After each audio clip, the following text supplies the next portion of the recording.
Well, once again, I'm violating all YouTube convention and just diving in, live streaming the animation Truman show. Let's get busy. Not gonna dink around today. Interesting challenge here in the animation department. Let me see if that edit's clean. Boom. Okay. Alright, let's go back here. Okay. There is a bit we need to smack into this. There's things about it that are kind of working. There are things that are maybe not working quite yet.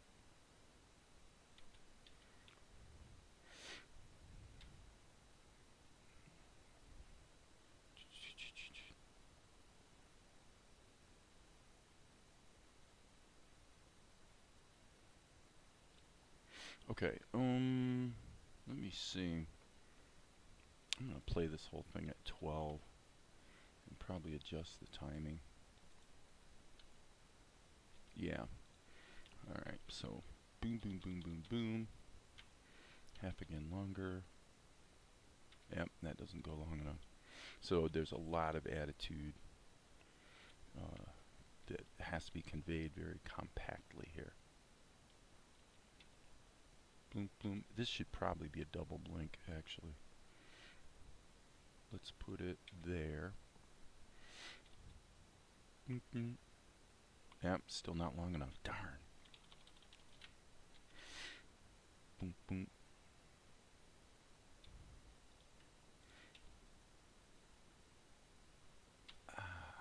Still feels just a tiny bit too abrupt. Yeah, that's better.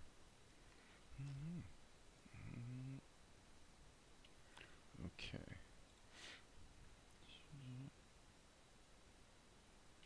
Okay, now here, Asher's got to jump on top of his dialogue.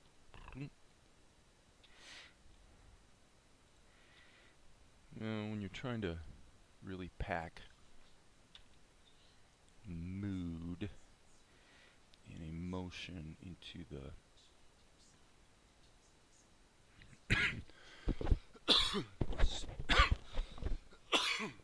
excuse me. When he says this word, hungry. Yeah. See, Asher jumps in on him. Boom. Yeah, that's too slow. We'll get it. Okay.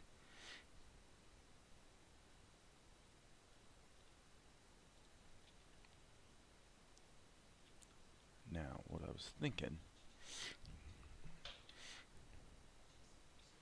is here. I want to see what this feels like. If we change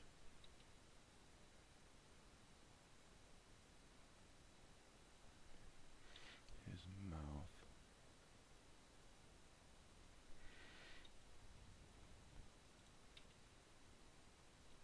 Okay, so obviously we got to change it on the blink as well. So we'll go whoom, Control C, go to the next frame, erase this, S key, Control V.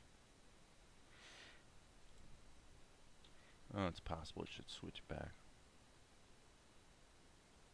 Nope, that works.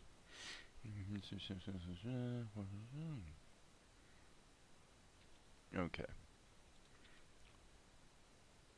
Now, since we are at 12 frames per second, I'm going to actually switch this to 21. Whoops.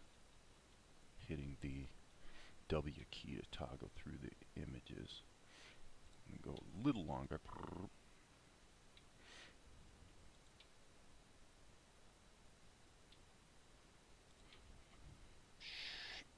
Bam.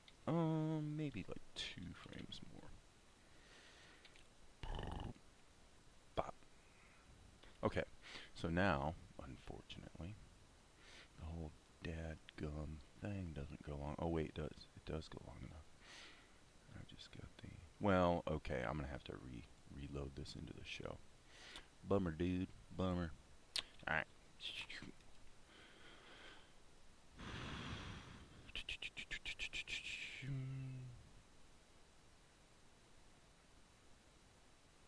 Now, let's just say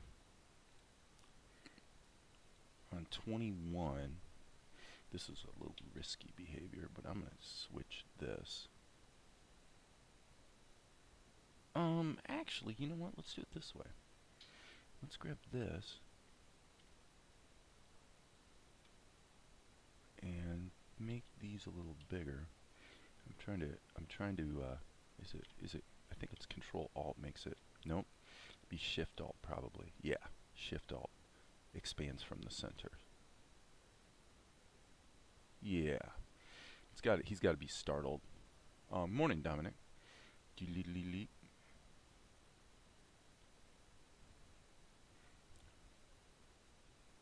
Yeah, so I'm really trying to pack a lot of... It has to appear that he finds...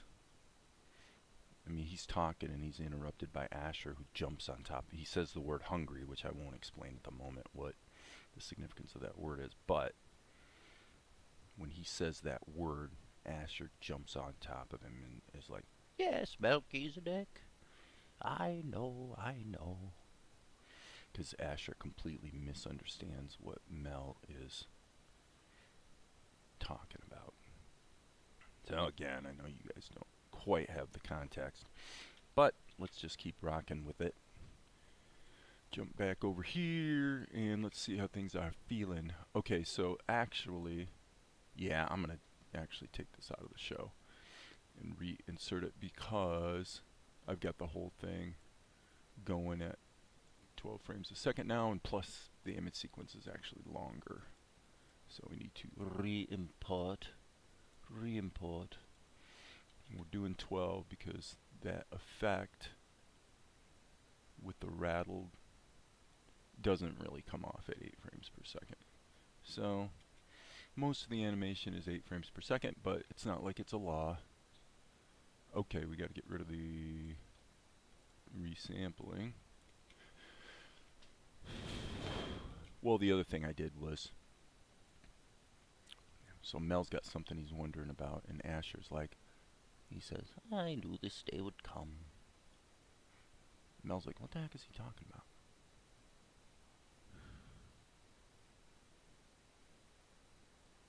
Well, gee, Asher, I mean, blah, blah, blah. Okay, I'm not going to recap the dialogue. But, basically that feels pretty good.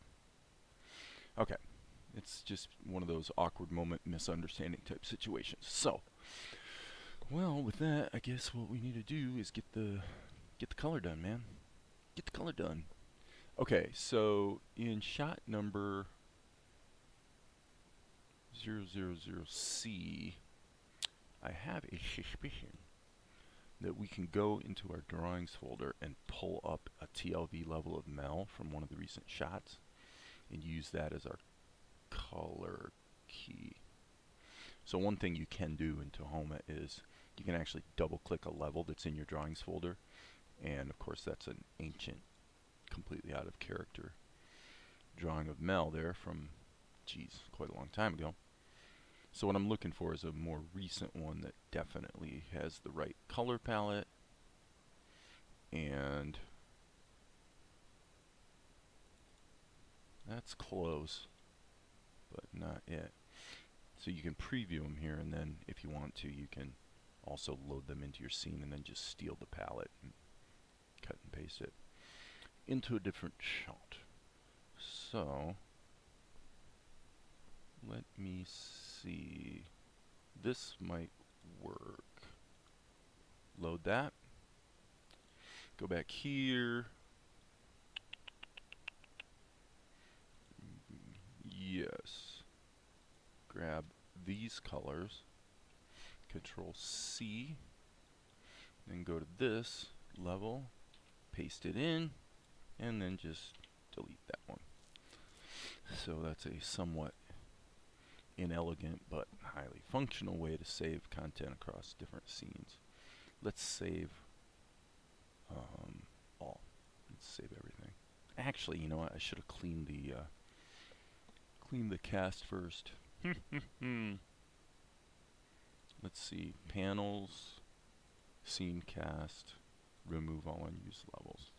Okay, so now if we save all, we'll get a nice clean save. So, not sure if today's going to be as, for lack of a better term, animated as yesterday, as we had some fairly colorful discussions yesterday. Frankly, I'd rather keep it a little more low-key today, I think. Stay focused on getting the work done, since there's plenty of work to get done. Boom, boom. Okay, so now somebody's out there going, why don't you use frame range? Okay, we'll use frame range.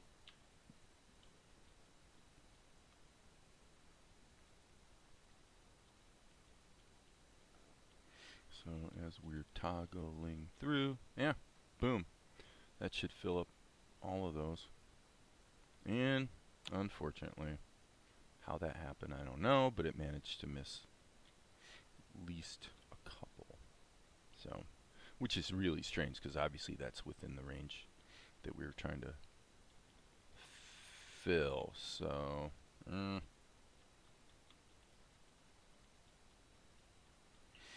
guess that doesn't help frame range there. Well, somebody asked me the other day why I don't use frame range very often, and basically this is why. Number one, it fails frequently enough that it winds up fixing its failures, winds up taking more time than just doing what I'm doing here. Click, click, click, click. So, that's why. If it worked famously, it's like the segment eraser. The segment eraser, I've had it work, completely correctly without a mistake one time ever. It was yesterday or the day before. It was the only time I've ever had this segment eraser actually work. So, segment eraser is when you've got two lines that overlap, like right here, and then you use the eraser to loop around the part that sticks out, and it erases just the extra segment, cleans up your tangents, basically. Like I said, if it worked perfectly, it'd be a somewhat useful tool. It's a new addition to Tahoma, relatively, I think, from the very latest version, if I'm not mistaken, if I remember correctly. And like I said, basically it doesn't work. It's a really cool feature that doesn't work, so I don't fiddle with it too much. Okay, so we're cranking through. The eyes are going to be hand painted, just because I don't want to completely encircle the eyes with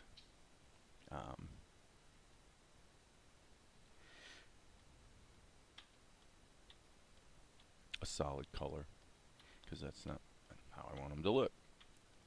So, hey Darren, just passing by. I've got two live streams showing. Now that's bizarre.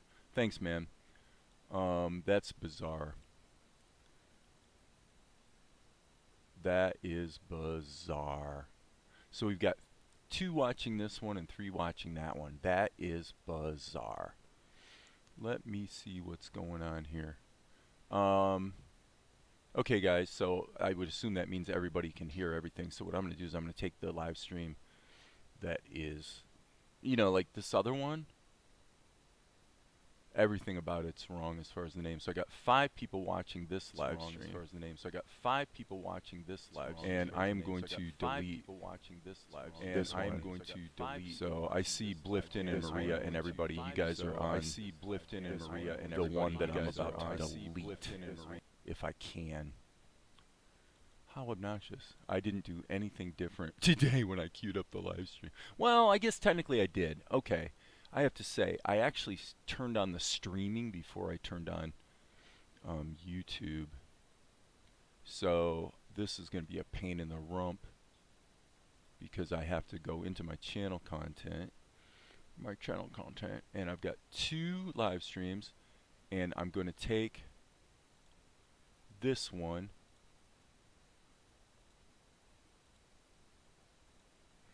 How do I actually turn this off? Sorry guys, what? I know the chat's all happening on the other one, you're right. But that's also the one where everything about it is wrong. As far as the title and everything, it just went ahead and created all these. I'm going to end this stream, so see you later. I'll end the one that you just said is basically the one that's correct as far as the metadata is the one I'm going to end. Oh, I just ended it. Boom, gone. Okay. So now, let's see what's happening here. Yep, that's live. Okay, that's more correct. This one that I just stopped, I'm going to delete forever. And now this one's live. So, oh, that's okay. We'll leave the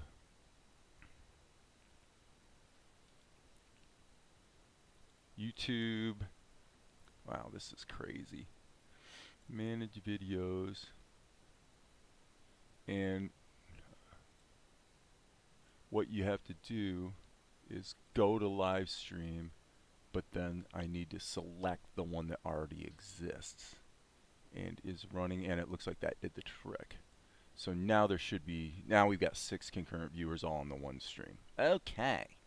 What a pain in the rump. Well, and I didn't warn, I'm talking to Maria right now, that I did not warn anybody about, I mean, I just kind of did the same thing I've been doing, where so it looks to me like, okay, yeah, looking at the timestamps, yeah, it looks about right. Okay, so everything's fine. Everything's back to normal. Back to work here, folks. Alright, so. Nothing too complex. Hit the K key and go to this level. I've got the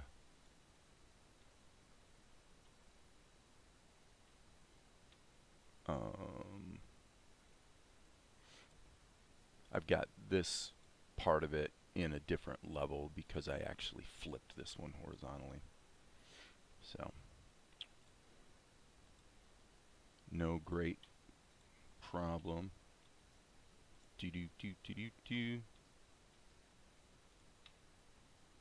So, as I say, I don't know if today's conversation will be as animated, to use the term, the obvious term, since this is all about animation theoretically, as yesterday. Yesterday, boy, we covered a lot of ground. Of course, it was a really long live stream too. I guess before I was so rudely interrupted with all the technical challenges, I think it was actually the green garment that I was coloring in, but the world will keep on turning. It's all gotta get done anyway. So, as long as I have no agenda today, so if there's anything fun and interesting anyone cares to chit-chat about, you guys just go ahead and stir things up. And meanwhile, I'll just kind of go about my merry business for the moment.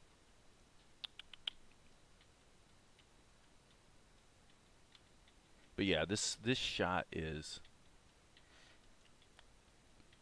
you know, it's kind of an important shot from the standpoint of getting Mel's reaction, and that sort of imparts the humor in the scene such as it is.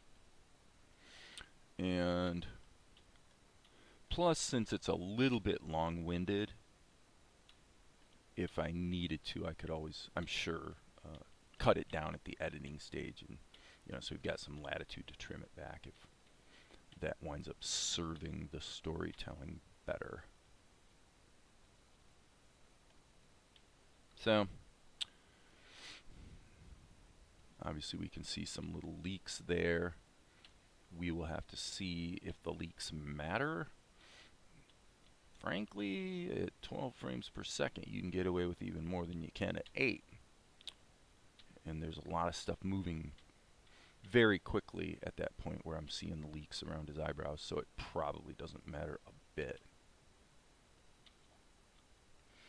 So, good to see you, Blifton. I think you were here the other day, and other than that, hadn't been around too much lately. At least not to where you chimed in the chat.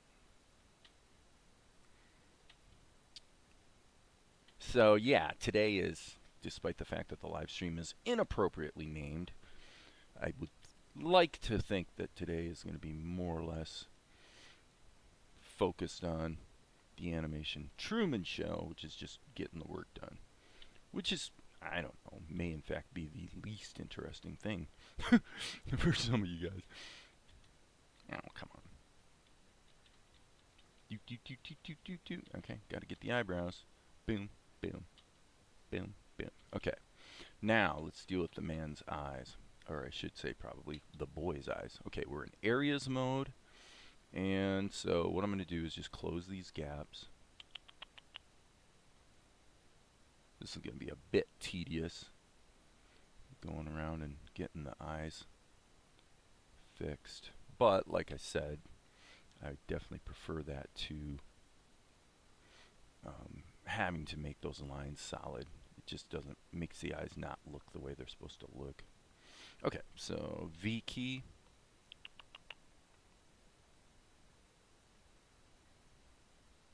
At the small cost of having to generally do a little bit of hand painting. So, hand painting it is. Should I do the painting and the fill ops at the same time? Or should I alternate? Do all of the drawing first and then go back and fill it? I guess Mr. Assembly Line here would probably prefer the latter. So, that's what we'll do. Now, I probably could have just copied this frame. I don't think the eyes changed at all.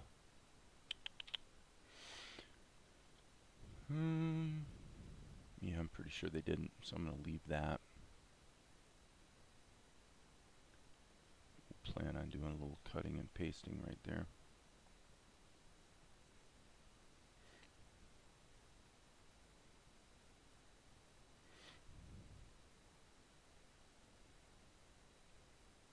So yesterday I was talking to my sister in South Carolina, and the topic of my biological father came up. That would be her dad that she grew up with. So this particular sister I've only known for 3 years now. And so she was sort of making a comment about the paintings I've posted on Facebook and getting some kind of painting of Dad. So, out of the desire to give my sister a smile, I whipped out a caricature of him based on kind of an amalgamation of photos from the period of time I suspect that she remembers best. I'd suspect, which would probably be like the early 2000s. You know, before his health started to decline and that sort of business. So what was interesting about it was I drew, Dominic, great question. How do you paint under the lines? When you're using the V key to paint, you can select areas, lines, or lines and areas. So if you select lines and areas, it's going to cover up everything. But if you just select areas, then any lines that you drew with the B key, the regular brush, are ignored. So back to my fascinating story. So the point of the probably not fascinating story is I drew this caricature. So we'll jump over here. And it was really kind of funny because it's a really good likeness of the guy. It really came out pretty good. But what kind of cracked me up was later I was looking at him going, you know, that is very, very, very Mort Drucker. Very Mort Drucker. Really reminds me of Mort Drucker, who's pretty much, you know, he did all the Mad Magazine movie pastiches through the years. Now, he died, I think, in 2020. But Drucker's one of the better caricaturists, you know, ever. And I thought, you know, that's really fun stuff. Mad Magazine was pretty important to my... When I was about 10, we had some friends of the family, and there was a kid in this family that was probably like 5 years older than me. He was like 15 or so. And he had this big stack of Mad magazines. So this would have been magazine issues that were from the 1975 type of period. And his name was Alan, and Alan just gave me the stack.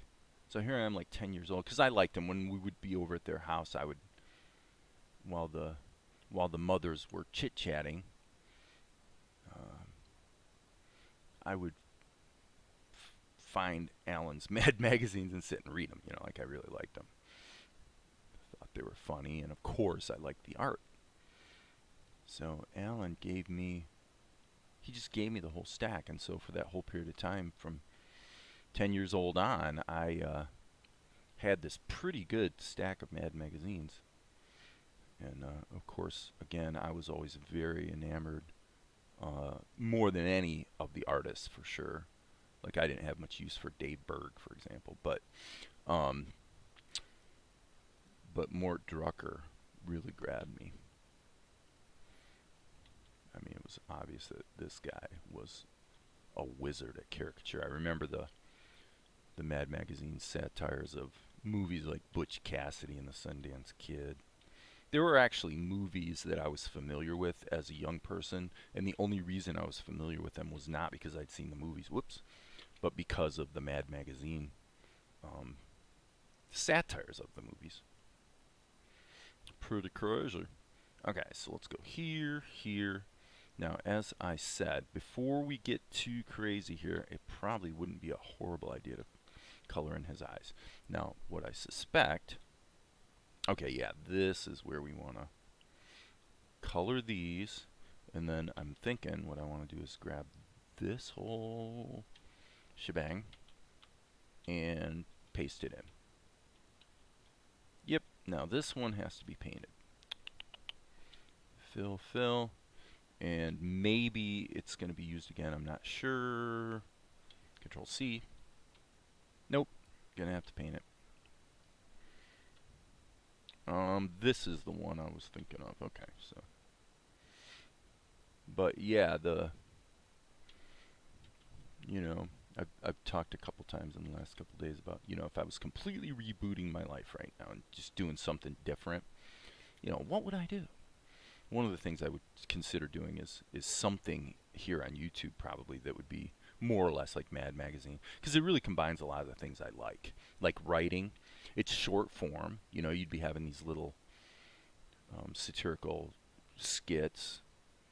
It's got the benefit of a platform for political commentary or satire. Again, short form. You know, you can do a whole thing in a day. So you kind of do it and then you're done and leave it behind and on to the next thing kind of thing, you know. And that's, of course, what's really different with a show like this, where it's a massive amount of work that goes on and on and on for months. And it would be a great opportunity to do more caricature, because that is something I've always found relatively easy to do. And the thing I talked about, by the way, the other day about the flow lines is extremely applicable. In fact, that's why I think that's actually why the caricature I did of my biological father really does look like him. Now, you guys wouldn't know that because you haven't seen the photos, but take my word for it.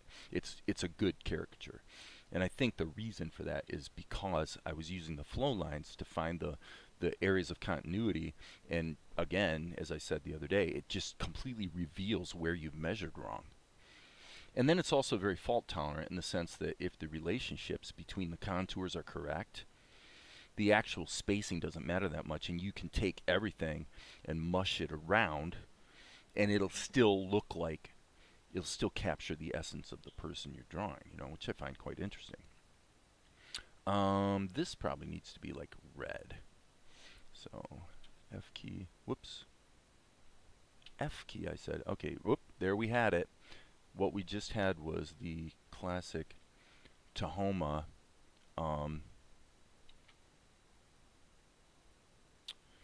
The classic Tahoma didn't catch my hotkey. I hit the F key and it didn't grab.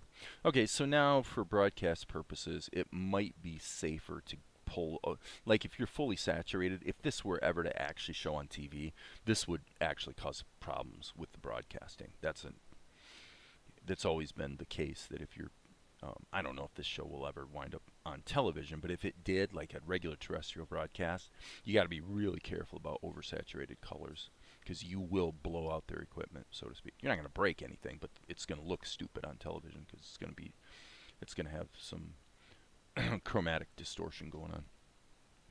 That's why when you're somebody asked me about this. That's what these meters are for. These meters will show you. You see how they wiggle, the colors wiggle. So this basically shows you your contrast level from darkest to lightest, the distribution of value in your video. Well, this shows you the chroma, and these little boxes. If this cluster makes its way out into any of these regions here that are labeled like R, this would be the region for red. This would be the region for yellow, which is the most sensitive one. Well, actually, blue's pretty close too. But if you get into these boxes, you can be sure that it's not going to be broadcast compliant. You're going to have problems. So, hello, Dave. Legal age for the second of my life. Have a drink and happy birthday. So your birthday's today? That's kind of weird. My my adoptive mother's birthday is today too. There's like 5 people I know who all have a birthday today. Pretty weird.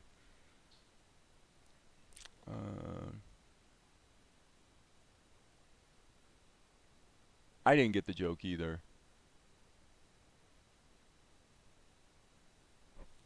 Well, for men generally it's 25. So you're saying you turned 50? Is that what you're saying?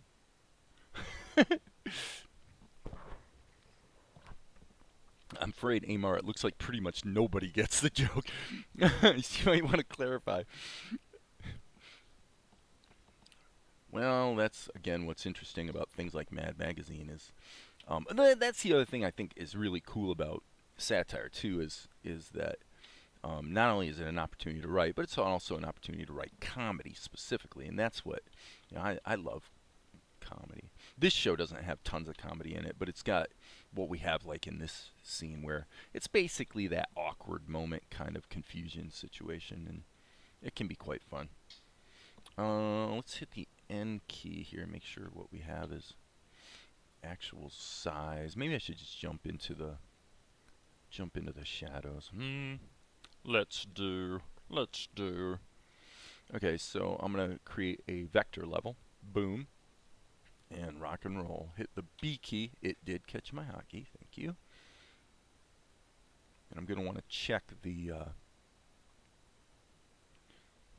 Now, satire is wonderful because you know, especially with conversations like yesterday, obviously, where we're getting into like political things. The fact of the matter is, to me, it's all sort of stupid and silly. We all take it too seriously, you know, and take ourselves too seriously. So even if you have strong opinions about stuff, it's still not like you got to get all mad at your neighbor when they don't agree with you. You know what I mean? I mean, why would you? That's an interesting question I think a person should ponder. If somebody says something, disagrees with what your beliefs or whatever, really look at yourself. Really look in your heart and your mind and your emotions and ask yourself, how does this make me feel? Am I having a reaction, like a defensive reaction? Because we often do. I mean, this is like totally normal for people. And then the question is, well, where would that come from? Why would I feel defensive right now? You know? There must be a reason. What is it I'm afraid of? What is it I feel threatened about? Oh, you guys might have an opinion. Maybe there's something about that I'm missing. That's why I, made the comments about usually when people are confronted with someone with a different opinion who is clearly better informed than they are, the common reaction is to just say nothing and retreat back to your tribe, where you are going to gain, you'll go back to your confirmation bias world that basically pats you on the shoulder and says everything's okay, and we all agree with you, and now you can be comfortable again.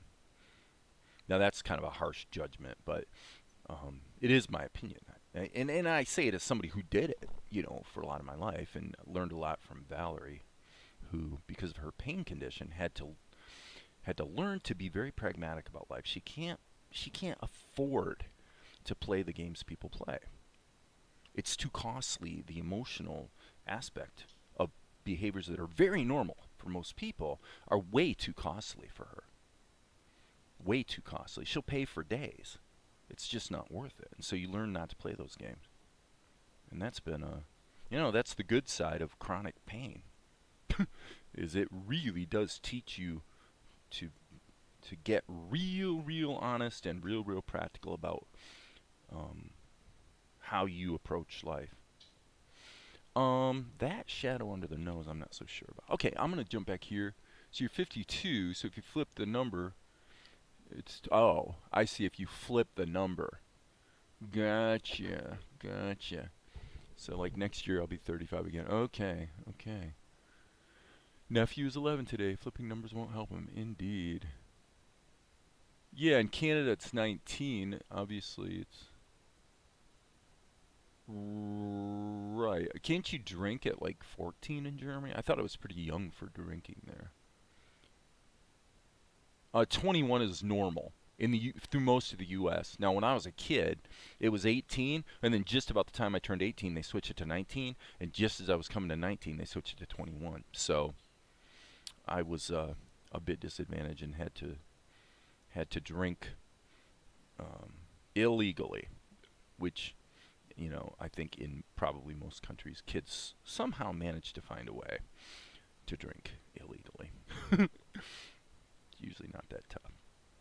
But I can remember in high school, you try to kind of hang out near a liquor store and try to find somebody who's, of age, walking into the store. Usually someone younger, maybe like 20 or something, who you hopefully would be, cool. And, hey, can you buy? Ask them if they'll buy for you. If you're lucky, you get somebody that would buy. Alright, got a little problem here, unfortunately.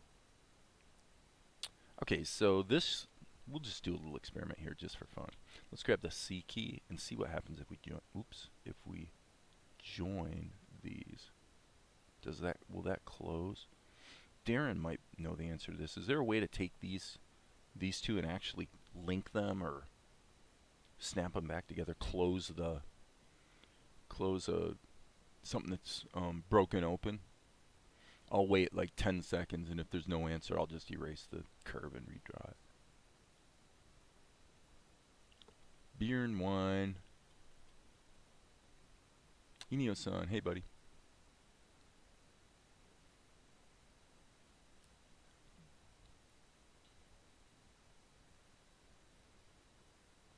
Yeah, good luck, for sure. Alright, I'm just going to erase this. And do it over.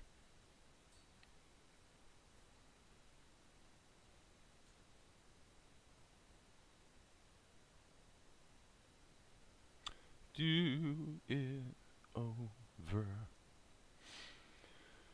Well, yes, so we'll do a video call tonight with my adoptive mom, my mommy, at 6:30. That'll be nice for her. Maybe my kids will get involved. I think maybe. We shall see. Okay, so now I'm looking for where this changes. So it looks like we're good through here. And now we need to draw another shadow. A lot of work, but when the acting works and the storytelling's happening, it's a lot of fun. It's all worth it. Okay, did I get that right? Yeah, pretty much. Good. BlendedPlanet, a little shadow under the nose. Yeah, right. Well, I had one here, and I was debating whether to bother with it. And I was figuring I'd come back to it, but since you mentioned it, I'll just go ahead and deal with it now. This part, yeah, it looks like most of this could actually be. Can't remember if. Oh, I guess I need the S key. Because I need all of that. Control C, Control B. Okay. So now we got to look at what's going on. Okay, so Bob, he comes back here. So yeah, unfortunately, that's a short tween. One bloody frame.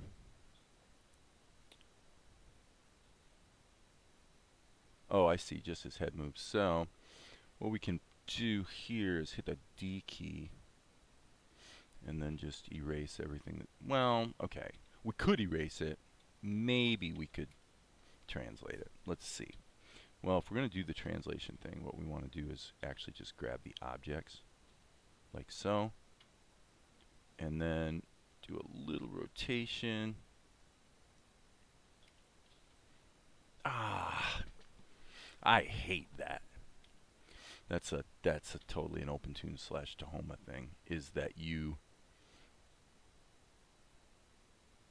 once you have a selection on a vector level, you cannot, believe it or not, you can't now click anywhere in the selected area and translate things. You have to either grab the widget here or you have to catch the edge, as you can see how the mouse changes.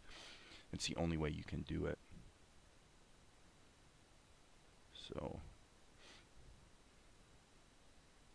and that's only, yeah, this is not worth doing. Not worth doing. I'm going to just redraw the thing. All you do is wind up with something that's suboptimal and then try to convince yourself why it looks okay. I don't think so. I don't think so. Not today. So it's interesting, by the way, Amar. You brought up Luther Ingram the other day. And actually, the last couple days, I've been listening to James Ingram. Find 100 ways. Stuff he did with Quincy back in the 80s. I gave my best, but I guess my best wasn't good enough. 'Cause here we are right where we were before. Seems nothing ever changes. We're back to being strangers. Yeah, on and on it goes. Yeah, just once. Good song, man. And I've been listening to it because it really is true that the chordal sophistication in some of that type of music, at the risk of taking risks, we'll say black music that tended to come from the black community, the sophistication in the chords is absolutely way more interesting. It's not necessarily as exciting to listen to as simpler music, rock and roll type stuff. But it certainly is, as a musician, definitely really cool. interesting changes and blah, blah, blah. Okay, so we're going to go to here. And there's no doubt that I never did listen to the Luther Ingram guy. Never checked it out, so don't know about that. I'm going to hit the D key here, and then just, again, just erase everything that's not quite working. And let's see here. Bo do dum do do dot tuda toda tuda, I think, do dot do. Hello, it's me, Mario. Okay. Yeah, more emotional. Right. I know exactly what you mean, and I would say that basically I disagree. I don't think it's more emotional. I think it is emotional. It's very emotional in a more tender sort of way. And because, in other words, simple, if I listen to, Rome by the B-52s, I find that to be a fairly emotional song. It's exciting. By the way it bounces along, and it's fun. So that's, for me, just as emotional, but it's not touching emotional. It's excitement emotional. So it's all emotion, though, right? Boom. Okay. This one, we're going to stop from scratch. We're going to stop from scratch and redraw. By gum and by golly. Wonder if Tom's going to show up late. He's actually been on time for a couple days, but his normal habit is to show up right as the live stream is ending. So we'll see. Are you here, Tom? Do-do-do. On the wings of love. Do-do-do-do-do-do. The only way to fly is on the wings of love. Now wait a minute. Is that I think that's Jeffrey Osborne, isn't it? Yeah. Yeah, On the Wings of Love is Jeffrey Osborne. They were hitting about the same time. You go back and listen to them, they don't sound anything alike. James Ingram. But see, this is where I know what you're talking about. James Ingram has a very back of the throat, very smooth tone. Frankly, it's the same thing you get with Rod Stewart. Rod Stewart has a really, really smooth tone, as did Sam Cooke, who I mentioned the other day. Sam Cooke definitely had a... Okay, I've made a mistake, people. I have made a grievous mistake. An absolutely unforgivable error of the highest order. And now I'm paying the ultimate price. The ultimate price. Alright, up and above the clouds, the only way to fly is on the wings of love. On the wings of love. Let's see. B key. All right.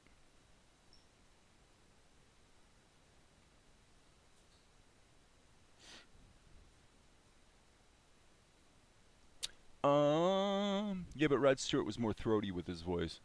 Well, I don't know about that. I suspect if you could look at their anatomy, there's a controversial statement, and examine their technique, what's really going on in here, I think you'd find it's quite similar.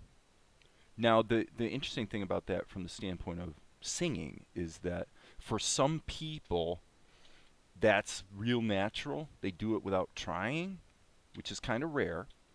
And then other people might be encouraged to discover that that can be learned. It can be learned. So if I try to sing Blood, Sweat, and Tears like I'm not scared of dying, and I don't really care. If it's peace you find in dying, well then let the time be near. If it's peace you find in dying, then let dying time be near, etc., etc. Way, way back in the throat. It's smoother. And I have to be careful to do that too, because if I don't, my singing voice actually has a quality to it. Now, some of you might be saying, yeah, that's pretty awful. But I'm going to say I'm pretty sure it's not. But if I don't really apply some mindful technique to how I approach singing, my natural timbre has a plastic. I can't even describe it. I'm not, and I'm sure not going to try to demonstrate it. But it's a plasticky quality that just is not that pleasant. You know, it's just not that easy on the ears, kind of thing. And of course, I was always keenly aware of that because I was always, you know, singing jingles and stuff, right? So, yeah, learning how to move your voice around also helps a lot with the, you know, like cartoon voices. Some voices are way up high in the nasal area, you know, they're way up here. You know, and other voices are way, way back here, you know, like that. And take your pick.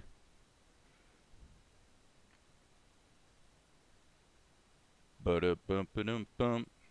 Okay, this should be, well, I didn't do his, I didn't do this part. Is on the wings of love, of.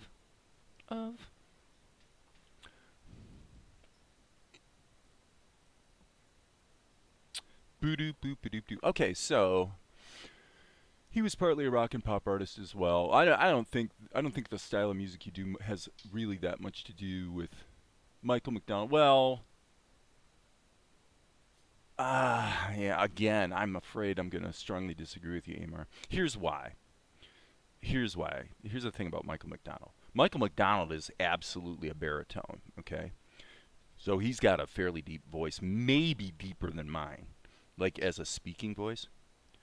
So when he's singing like this, he's singing real quiet. But he's basically doing a falsetto thing that he's pushing through his vocal cords that are fairly adducted in a way that causes it to rasp out like your Rod Stewart kind of sound, which is essentially the same thing James Ingram's doing, but he's doing it without trying. And so for Michael McDonald, it's a very affected sound, and it's a very unique sound. It sounds so unusual because it's actually such a fake voice that he's doing when he does that. But it's pretty easy on the ears for a lot of people, even though it's a forced kind of sound. So yeah, he's actually got a fairly fairly rich baritone. Whereas and James Ingram's going to be a baritone as well, I would say, or perhaps a low tenor.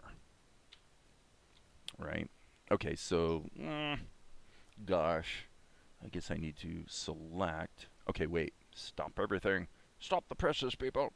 We need to put like a little shadow here. Okay, so now we'll go grab this. Nope, I'm still not done. Boo-boo. Okay, so we'll take this and we'll paste it in. And now we're going to see, okay, so what I need to do here is just hit the B key, but make sure I draw a shape, and then hit the S key, paste it in. Yep, yet again, same situation, S key, Control V, and looks like that's the last one, I believe. S key, Control V. Okay, so then we've got to get the shadows. Get the shadows rocking. Bobby Caldwell. I do not know Bobby Caldwell. Yeah, John Anderson. Move yourself. Ba-da-ba-da-ba-da. There's no real reason to be lonely. See yourself. Give your free will a chance. You've got to want to succeed. Yeah.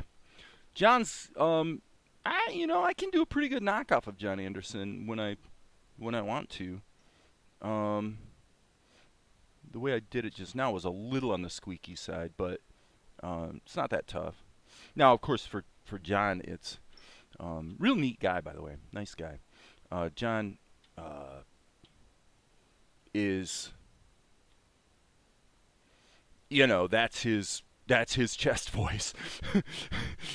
He has a that's the guy I was talking about. I still can't remember the name, but the drummer for Queen has a very similar voice. Not quite as high as John Anderson. John Anderson's really off the chart when it comes to high voices, and that's one of the reasons why he's been able to retain his voice to a fairly advanced age. He can still hit all the high notes because for him, it's just that's his normal chest voice range. You know, there's not really any special technique going on for him to command that high range. Now, of course, John can't hit the low notes, right? So, you know, and I actually have a feeling that even a guy like Rod Stewart has a little more technique than he's probably given credit for. Because if you listen to him talk, like in an interview, his voice isn't quite as high as you would expect it to be based on the way he sings. So he's clearly adducting his voice into a certain frame all the time, and he's been doing it for, you know, decades, and so it's just a habit for him. I guess we probably, well, that shadow sort of comes in. Okay, that's all right. So we'll go ahead and,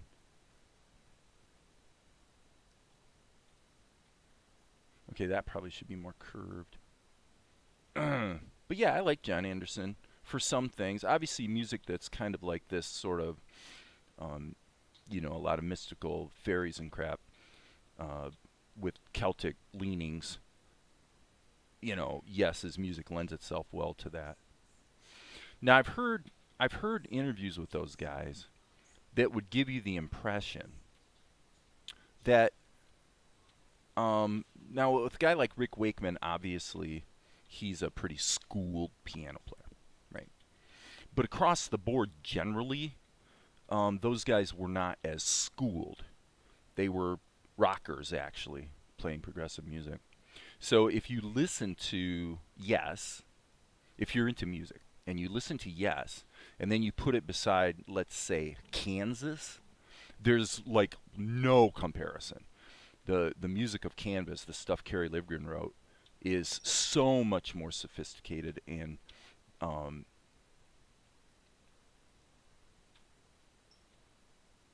you know, Kansas for me is musically, well, of course, vocally too. Steve Walsh was amazing back in the day, but in terms of progressive rock, in other words, rock music that's influenced by sort of classical music, I would say Kansas is pretty much top of the heap for me. And you know, there's other more recent groups like, you know, like Jordan Rudess's work with Dream Theater and things like that that are really, really amazing. But I tend to find myself getting bored with it fairly quickly because it's like there's so many notes that you're hearing the same thing. I mean, it sounds like the same thing over and over and over. Even though obviously I don't even know who the guitar player is at Dream Theater, but they're amazing musicians, extremely good, really, really good. Top of the heap, you might say. All right, so now we need to get this top of the heap. So therefore, as you can probably surmise, I make a distinction between music that is impressive or, well, yeah, impressive is a good word, versus music that necessarily sounds great to me. There's music that I respect tremendously that I actually don't enjoy listening to that much. What are we gonna do here? Well, we're gonna stretch this out one more frame, and then we got to do the D key, and we're gonna take the whole shooting match. Actually, let's check the. Okay, so it's gonna move just a little bit. S key again, just a little tiny move to the southeast. Okay, and then this is going to be back to 14. So can we do this? Oh, wait. Yes, that's correct. Okay, so 17 maps to 14. So this would be like that. There we go. Happy days. Happy days. And this can extend to there. And actually, it looks like we're done with the shadows. Okay, looking at the comments today. Bobby Caldwell. And by the way, I'm not going to listen to it because, well, I could, I guess, turn off the feed. When I played the Ronnie James Dio knockoff the other day, believe it or not, I didn't get a copyright strike, but I basically got one of those, by the way, you can't monetize this. And the reason is because the karaoke track that played in the background is something that John E. Carter from the Dells, who, because both of them was singing similar music that appealed to a similar audience. Okay, Bobby Caldwell. All right, so what I'm going to do is I'm going to turn off the feed so that I can look it up. So hope you guys don't mind if I take half a second on YouTube Music. Indulge myself and look up Bobby Caldwell. I've never even heard of Bobby Caldwell. Okay, looks like, does he have a flute in his hand? Looks like he's a woodwind player as well.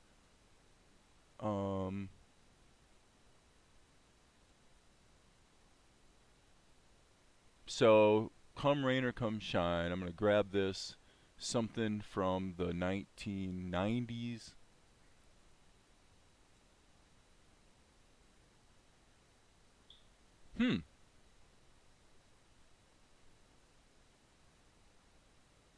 La da na na na na ba doo ba doo da. Old Devil Moon. I've Got You Under My Skin. There's a classic. I believe Rod Stewart actually covered that on one of his Great American Songbook CDs. Wah wah wah wah wah wah. His range is around here. That's kind of where he's singing at. Look up his song "What You Want Do for Love." Okay. What you want do for here it is. What you won't do for love. Okay. Oh yeah, that sounds totally like that. Like that James Ingram era type music. Oh. Is that the one that goes da da ba da? Yes. Oh yeah. Oh yeah. Everything. Yeah, I remember that song. Let you know. Yeah, great song. Great song. Won't let go or something. I don't know the words. Okay, cool. Yeah, 1978. Yeah, Bobby Caldwell. Very, very good. White guy. I didn't know that, and if you would have asked me, I would have guessed that song was I would have guessed that the singer was a black man, not a white man. So, who knew? Who knew? Let's render this and see what it's looking like in the show. Excellent. Great stuff. Great music. Ah, yes. Uh-oh, we got a problem. We've got a problem. And the problem is here. Let's go into our scene settings. Make sure this is checked. And re-render. Are you saying, sir, that you're going to re-render? Is that what you're saying? Yes, we're going to re-render. You have a problem with that? Oh no, sir. Oh no. Not a problem with that at all, sir. We likes it when you re-renders. We likes it. Okay, I'm being a little stupid here, but I'm having fun with voices. It's what I do. Okay, so this is looking okay. If you heard the song Stay by the Dells or any of their classics, John was the first tenor and the lead was the baritone guy. Okay. Yeah, the Dells. So it would seem that Bobby Caldwell's had quite a long career then. 'Cause the Dells sounds like the name of a group from the 50s, and indeed that looks like exactly the... Wait. Okay, now I'm confused. Did I see something wrong? I was looking at Bobby Caldwell and I said white guy, but in the picture of the Dells, there's no white guys. Did I see that wrong? He sure looks like a white guy to me. And when I go back to the Dells, I see 1, 2, 3, 4, 5 black guys. What am I missing here, Amar? You said that... Oh, you're talking about Johnny Carter. I'm sorry, my bad. Got it. Okay, yeah. So we've got... hey, Cheesy Oppo. I probably should loop the sequence that's playing right now so that I don't bore everyone whilst I look at this stuff Amar's pointing me to. So what we're looking for is stay. Oh, you're talking about the original? Oh, won't you stay just a little bit longer? Oh, please, please stay just a little bit more. Hey, hey. Oh, your mommy won't mind. And your daddy won't mind. Take a little... Yeah, well, of course, Frankie Valli and the Four Seasons did a remake of it. One more song. All right, looking good. Now we need to do the background. So let's go back over yonder. And I guess we will just insert a frame there. And then what we're going to do is we're going to go on the other screen. I'm just going back to this picture that we've reused like umpteen times. In the Asher shots, it's been reversed. So in here, it won't be reversed. Oh, won't you stay just a little bit longer? Well, and Jackson Browne dovetailed into it during his song. I can't remember the name of it. Now the seats are all empty. Let the roadies take the stage. All right. So this is what we're looking for right here, basically. So I'm looking at. Looks to me like actually it's the Mel one that's supposed to be reversed. So my bad. My bad, people. Sometimes I foul it up pretty bad. But you love me anyway, yes you do. All right, so we'll go to horizontal minus, boom. And then it's pretty obvious that we're going to have to do some fiddling around here. Fiddling around. Okay, because it needs to actually be rotated as well. So we're basically going to trick this. We're tricking, baby. Trick, trick, trick, trick, trick. Scale that up. And then let's get the position correct. Something like that. Something like that. Let's go back here and just double check. Oh, yeah. It's looking about right. And then in the schematic, which for me opens up in the other window, I want the effects schematic, which it's on. And I'm going to take column... Whoa, that would be column 2. Column 2, we're going to add a blur. Blur, blur, blur, blur, blur. 1, 2, 3, 4, 5, go. The default is 45 pixels. In this case, I think we can get away with that. They were from Chicago, huh? Were they? You know, the band Chicago was from Chicago as well. That was a high pitch. Well, I mean, any of the doo-wop stuff. I mean, come on. You know, right? A little bit of soap.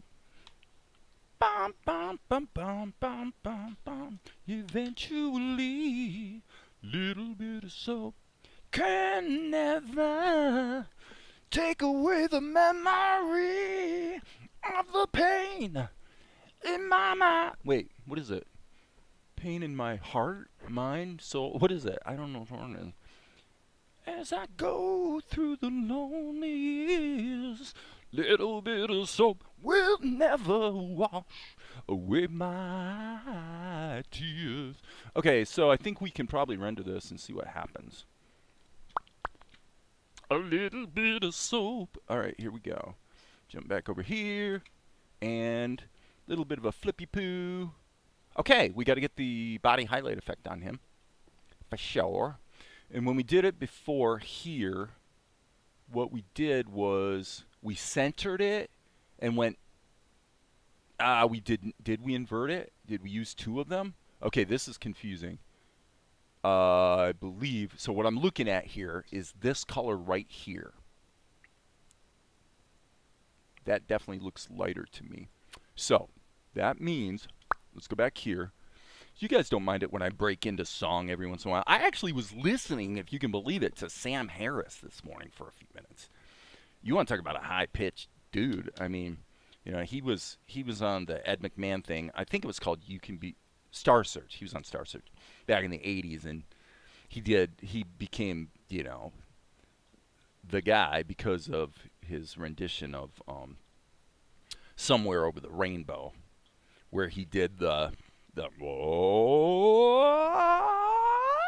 you know, like the ridiculous slide up like 3 octaves kind of thing. So I don't find his voice that pleasant to listen to, if the truth be known, but he definitely had some technique. Still does. I mean, he's still doing it. Okay, so on the other screen, I'm grabbing column 5. So we've got a little bit of a situation here. So let's move some things into position like so. Turn on render mode so that I can take the schematic, little bitty schematic window, and sneak it down here so that we can see what we're doing. So what we need to do is we're going to take columns 4 and 5, and what we will do is just combine them.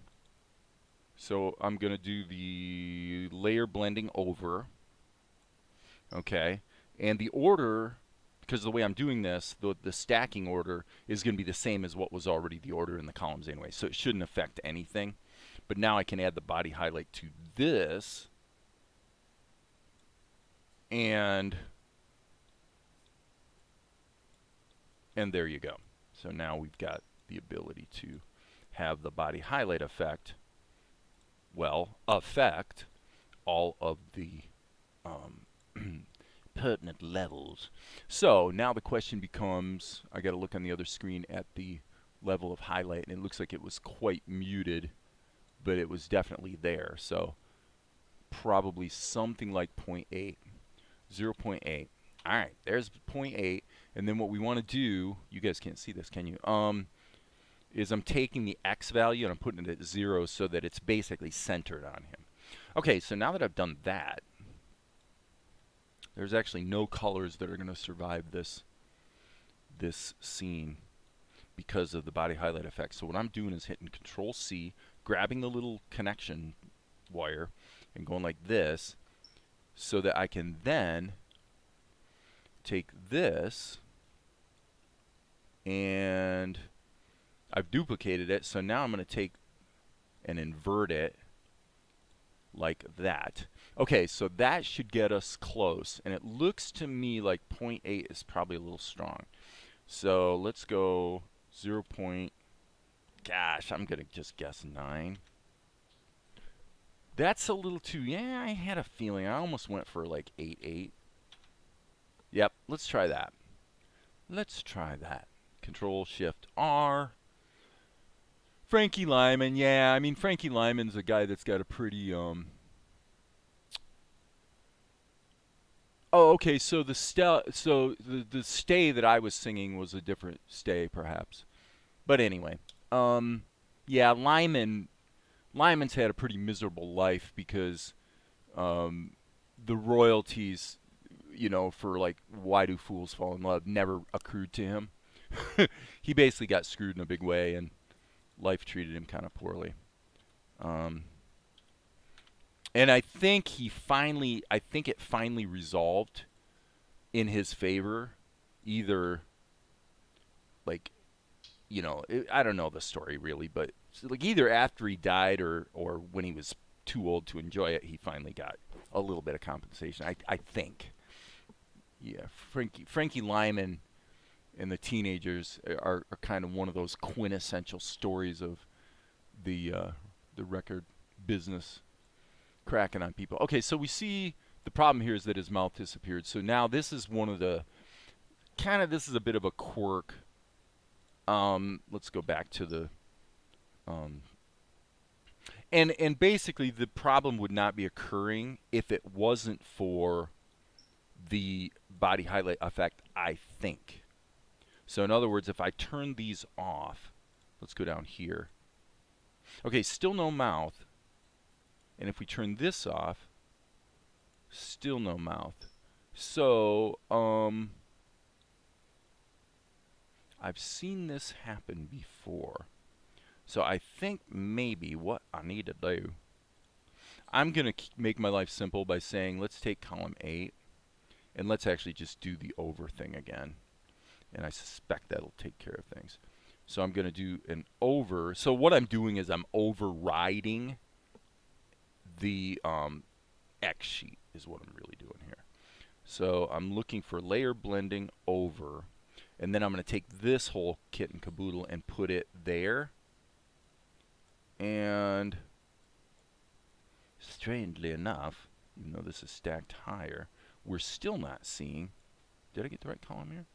Column 8. Or it might just need to re-render. No, that's weird.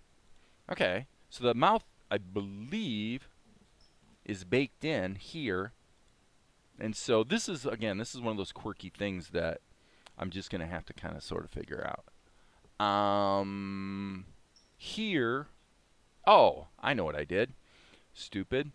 What I did was I put the shadow over it, not the mouth. Okay, that was a dumb mistake.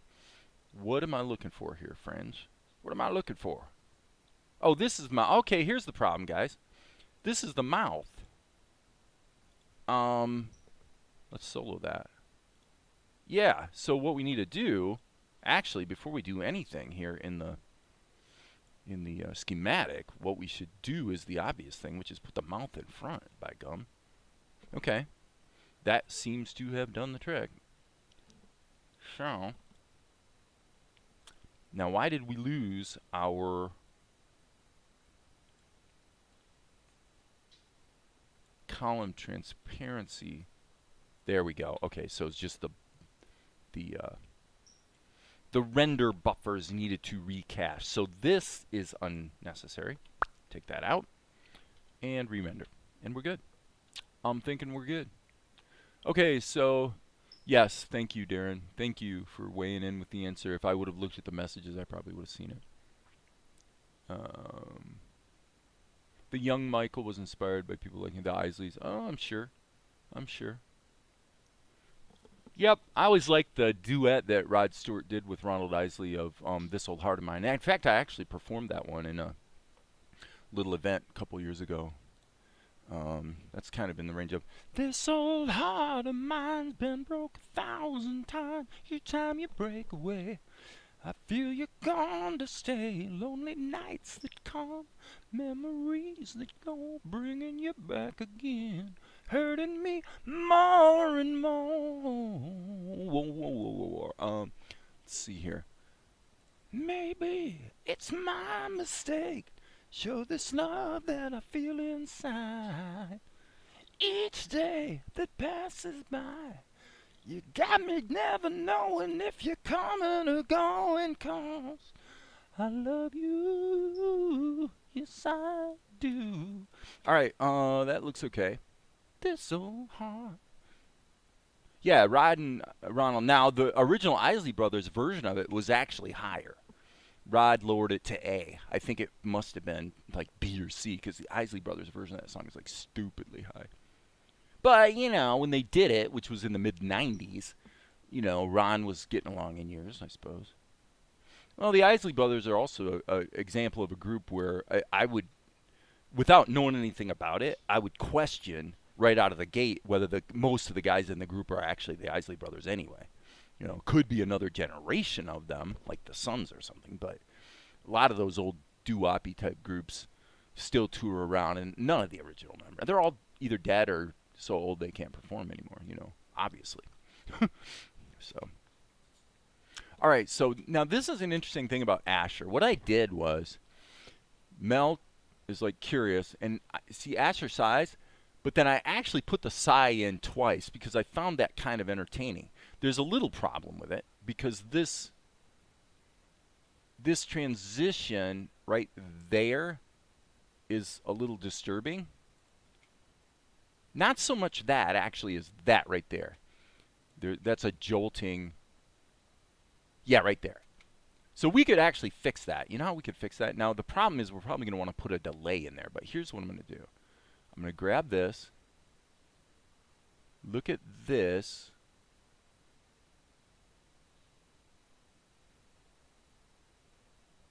I really need to change the timing on this. Because that little squish and stretch, and of course the shadow in his cheekbone is missing as well. So there's a problem with that. Okay, but I did find it a little bit amusing to actually have him do two laborious sides. I thought that was kind of cute. Might be a bit much, and remember, we can always trim this down. Make it a little more concise. But Ron and his brother that play bass, I think they're the original members in there. Yeah, and of course everybody who's made their living touring around has struggled through the age of COVID, obviously. Okay, so one thing we could also do here if we wanted to is the same thing I did earlier, so that when he goes right here, if we take this and then grab this little keyframe right here and smack it right up to there, and then just do a little pump. Watch. There you go. I like that. That's good. Okay, and then this is probably going to have to be cut off about, boom, probably about there actually. All right, Earth, Wind, and Fire, absolutely.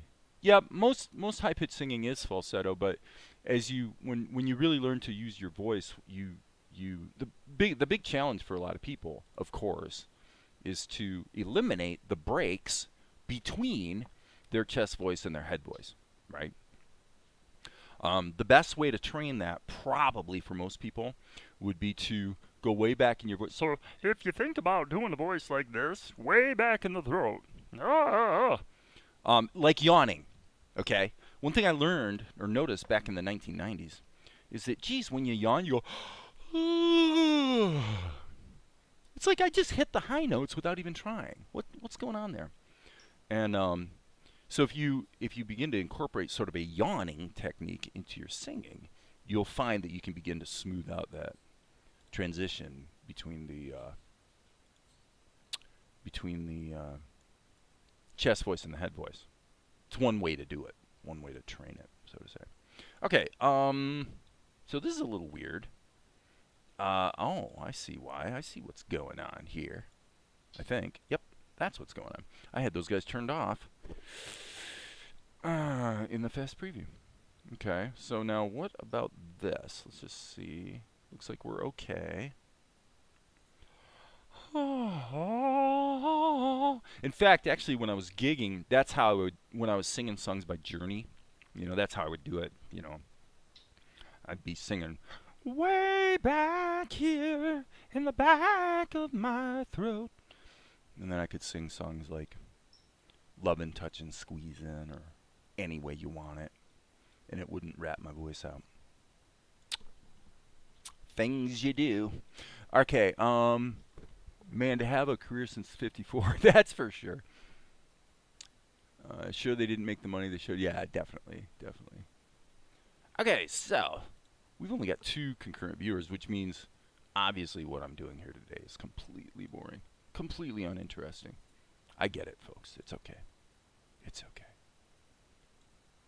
I am doing the animation Truman Show, and there's nothing glamorous about it, really. Okay, so let's Control-Shift-R. I'm going to go ahead and re-render that, and then go back here, take a look at what we've got to work with. I'm going to actually smack through the whole sequence, just kind of feel how things are feeling. It's amazing how much singers got ripped off from the early 90s. Oh yeah. Well, it's still true today. I mean, the good thing about the internet is you can take control of your career and all that. But then you also have the you know, you've got a promotional burden that, well, it's like for me with films. You know, I could get my films onto all of the current platforms, but you know, it's like everything else. It's like day trading. You know, you can do it, you can make a living. It's like all the stuff we talked about yesterday. But you got to understand, it's still a full time job. You know, if you really want to do it well and have it work, it's accept the fact that it is a full time job. So then you say to yourself, okay, well, if everything that's going to actually be successful is going to wind up being a full time job, I might as well do something I love. You know, I might do something where I'm happy to spend the time doing it, you know? So what do we have here? Yes, here's the problem. I need to hit the B key, and then I want to compare. Okay, so I can see that I basically had this going on. Okay, so that'll help actually smooth that sequence out a bit. But so yeah, my point is that, okay, yeah, I'm just getting a jolt here from the. I hate to say this, but the truth of the matter is,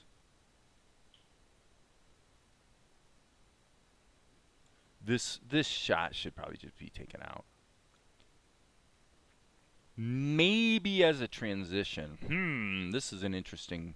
Okay, here's what I'm going to do. This is going to be an uh, interesting approach.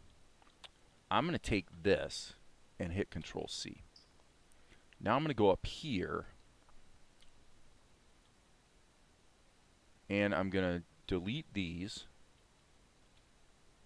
and hit Control V.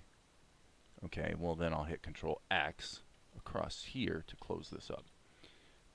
So that it actually is that last pose as a tween, it's fine, but it's basically just jolting. So now I'm going to hit fill in empty cells, and I suspect, I could be wrong, but I suspect that this whole shot is going to play better now.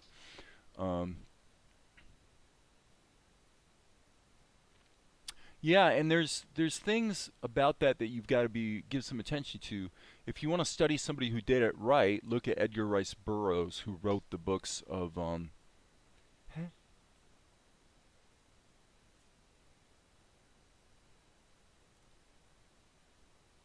Have You Seen Her? That's a Chi Lights song. I don't remember singing Have You Seen Her. Maybe I was. It's all a blur. It's all a blur for me now. Let's see how this goes. Okay, no, this is the wrong shot. We're going for this one.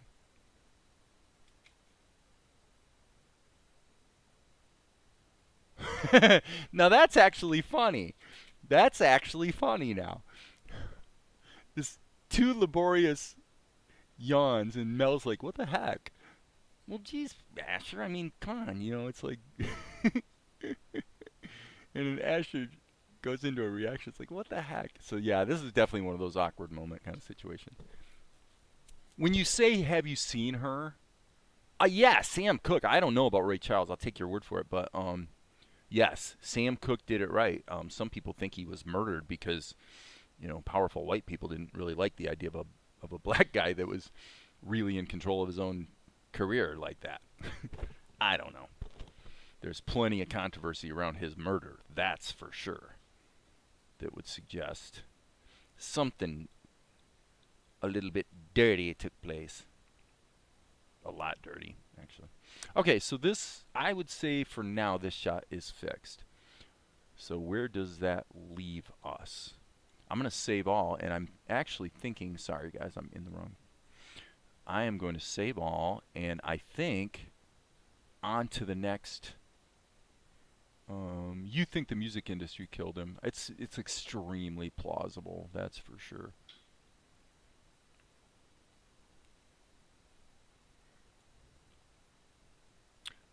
Okay, so this is really going to be an interesting sequence. What Asher says is it's perfectly natural. So Asher is animated in the sense of not because it's a cartoon, but animated in the sense that he's worked up, right? He's overcompensating for the fact that he's now having to deal with a truth that he didn't necessarily want to have to reveal at this moment, kind of thing. He was also trying to bring together Martin Luther King Jr. and Malcolm, because Malcolm and he were friends. Well, for what it's worth, if I were to express myself to be a massive fan of one guy or the other, it would definitely be Malcolm over Martin, although they both did their part, and I guess for public white consumption, Martin was certainly the more palatable individual. But I have a lot of respect for Malcolm X. I think I would have loved to have sat down and just talked to the guy, you know.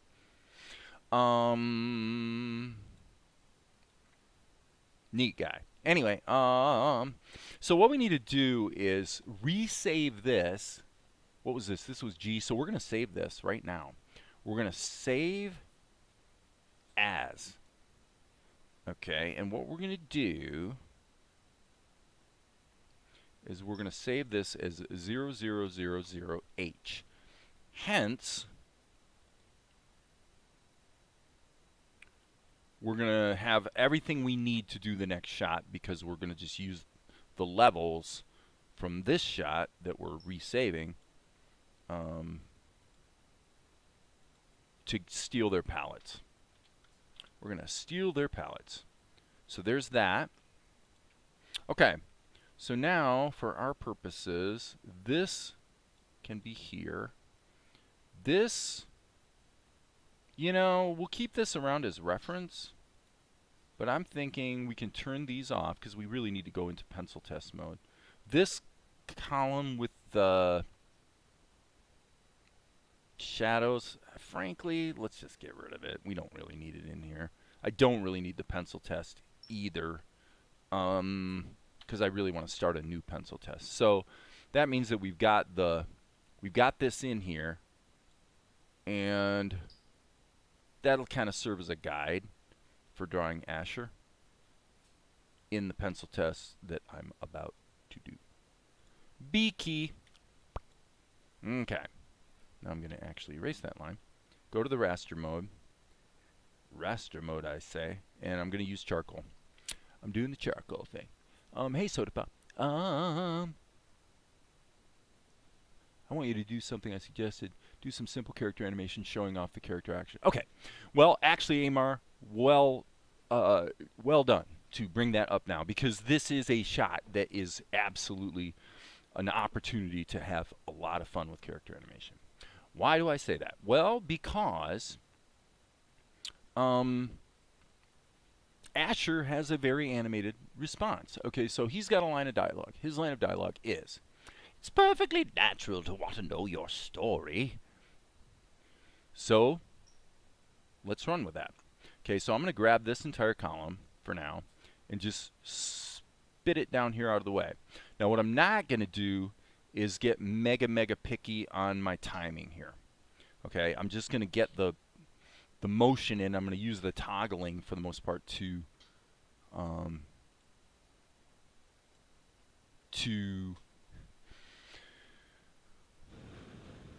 maybe it was, yeah, it was Amar talked about showing off the character action, and Soda Pop said,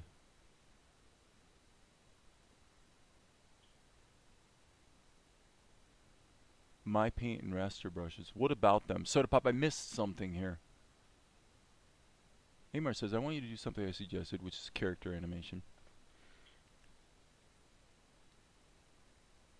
And Soda Pop says, I mean my paint and raster brushes. What about my paint and raster brushes? I don't know what you're like asking. So, okay. So let's start here. All right. Let's start here. We're going to start here, and this is all about mostly really and what I'm going to do is I'm actually going to keep Asher in this window over here, just as reference, so I don't have to really think about characterization, right? It's right there in front of me, and I don't need to trace it from another drawing, I can just, I'm going to sneeze. Sorry. Okay. So here's what we're going to do. We're going to have some fun here. All right, we're going to chisel this out. Okay,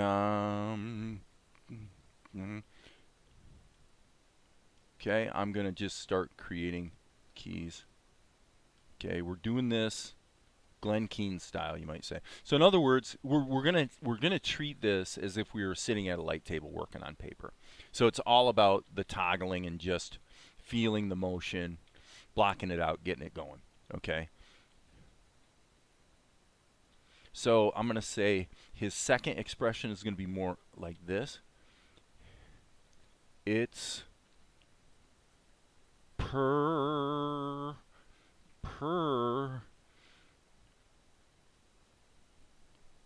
He's saying perfectly.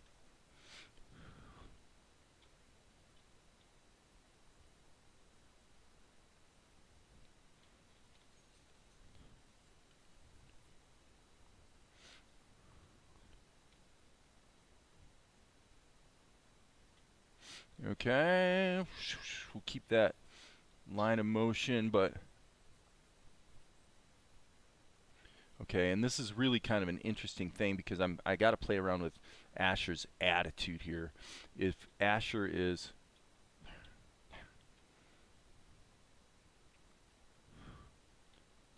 so you guys probably, I mean, this isn't going to be very clear for you guys because I'm seeing a progression of action and emotion right now that you guys can't necessarily see. But I'm going Disney here. Okay, I'm definitely allowing myself to go ahead and have some fun. So these are his hands sticking out. So I'm acting with his body. I don't normally do this on this show, but you know, it's fun. It's really relatively quick. So he's saying, so he's paused for half a second, and then it's perfectly natural to. And then, and as he's saying, it's perfectly natural. Probably natural is here, so I'll just put in natural. Here, we'll say it's per. Okay, so there's a bit of a moment there.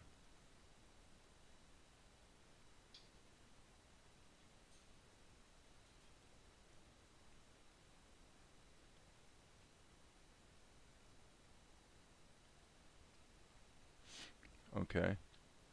And now he's actually going dramatic, like, and again, this is, I may decide this doesn't really fit what I'm really trying to do here, but again, as an animator, I'm going ahead and allowing myself to have a little bit of fun with it.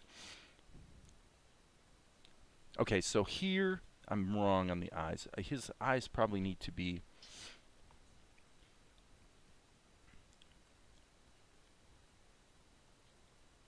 like this.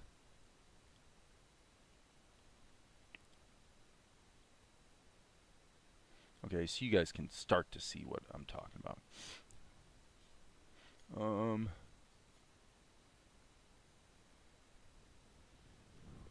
No, it's not. It's not necessarily straight ahead. Actually, I tend to do well with straight ahead, especially stuff like this where things are moving a lot. I have a good instinct for straight ahead, where I tend to get it pretty close to right, without having to do a lot of pose-to-pose blocking. But having said that, it often turns out that these straight ahead frames wind up calling for tweens in between them. So it turns out that what we're actually doing here is in fact pose to pose, because the timing, obviously what we have is 10 drawings, and I'm trying to tell a lot of story here with those 10 drawings.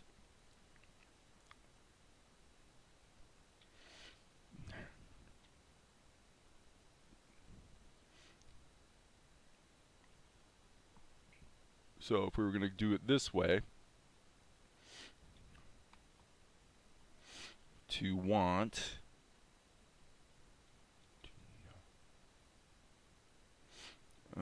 to know, this is like, I mean, this is so many more keyframes than I normally do. Okay, and so we'll go ahead and do the, and this is trite, frankly. I mean, this is cheeseball animation 101, where it's like these are body language idioms that we've all seen a million times in shows like, well, you know, like in Disney cartoons. The way he's acting with his body, again, I don't mind doing it. It's a fun exercise. It's really a bit of a violation of the style of this show, frankly. Once in a while, we can kind of go there, but it becomes a pretty expensive proposition to maintain it because we are dealing with a lot of drawings to really to give it, you know, to do it justice. I tell you, that's for sure. And I'm going to go ahead and run this at 12 also when I get around to running it. Here, let's hit the N key. What just happened? Okay, I hate when that happens. Something just happened that caused this to get cropped. I hit a key over there with my left hand that changed things in a way that doesn't seem to want to change back. And I don't have any... this is the worst thing that could happen right now. There's nothing that ruins my day and makes me mad when I'm doing this kind of work quicker than something like that, where you just hit a key and your entire creative flow just got interrupted because of a stupid technicality, and I have absolutely no idea what just happened. Why is my frame monstrously bigger than it was? That is bizarre. If Darren's out there, if anybody sees what just happened, I have no idea. No idea. That has never happened before, and like I said, that just totally interrupted my creative flow. Totally. And literally, my finger hit a key. I have no idea what key it was. Could be the D key. No, we wouldn't be making a duplicate here. The S key. No, there's no selection going on. It would have been the X key does the plastic tool. What did I hit? What an amazing thing to even think that such a thing could happen. That you accidentally tap a key and then you get a change in your interface that's like irreversible. What's going on here? What's going on?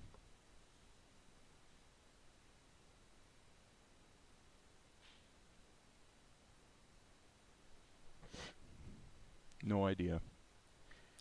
Okay, so I'm going to go over here, and this may lead to an early ending of my live stream because it's so annoying that I'm going to want to just like take a deep breath and get away from it for a bit because this is indescribably irritating. What is toggle edit in place? Scene.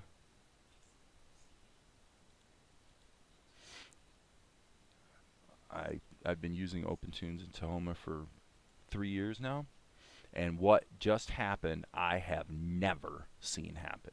I'm going to look at the schematic and see if it's got something to do, I'll bet you that's what it is. It's got something to do here with parenting. Yes, that's something happened. Okay, this is new. It would appear to me that there is a hotkey that maybe grabs a column and makes it a child of another column. Now that's useful, but how it happened, I have no idea. That is weird. Weird. Okay, back to work.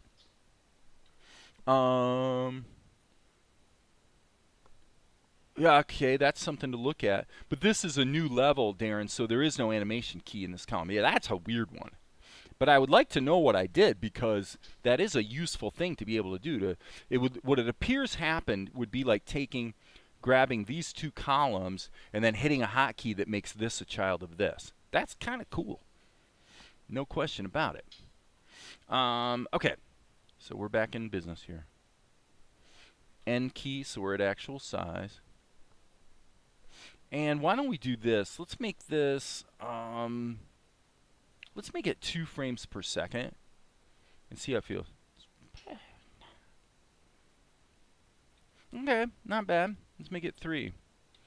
It's perfectly natural to want to... Okay, not bad, actually. It's actually not bad, but you guys can see what's going on now.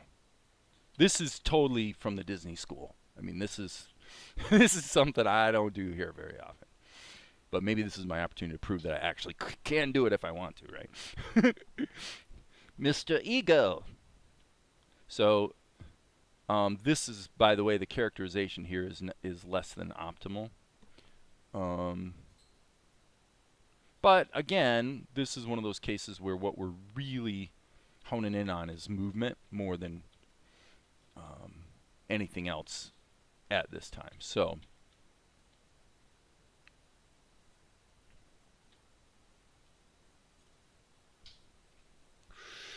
let's just follow the old flow lines, right?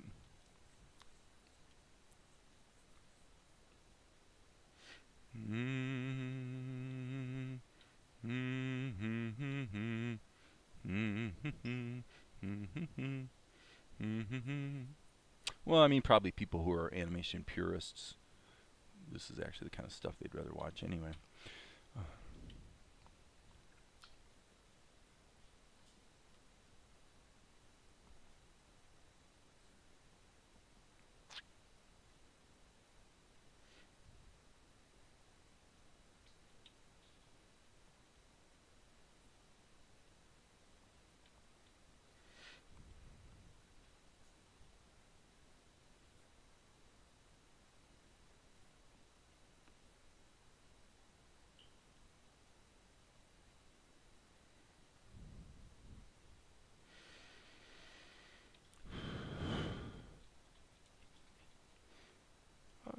Perfectly natural to want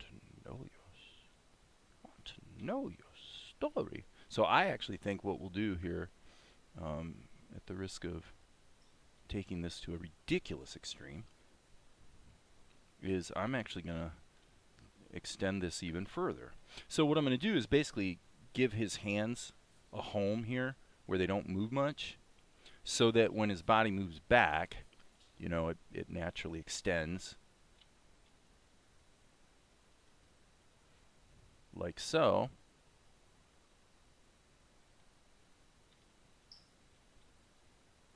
And as you can see, it pretty much works.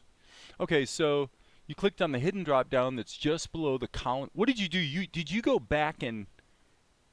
Oh, you did. You went back and looked in the video. Thank you. That's a great idea. I didn't think of that. You clicked on the hidden drop down that's just below the column thumbnail, and then click to parent this column to column 1 instead of the table. So the hidden drop down that's just below the column thumbnail.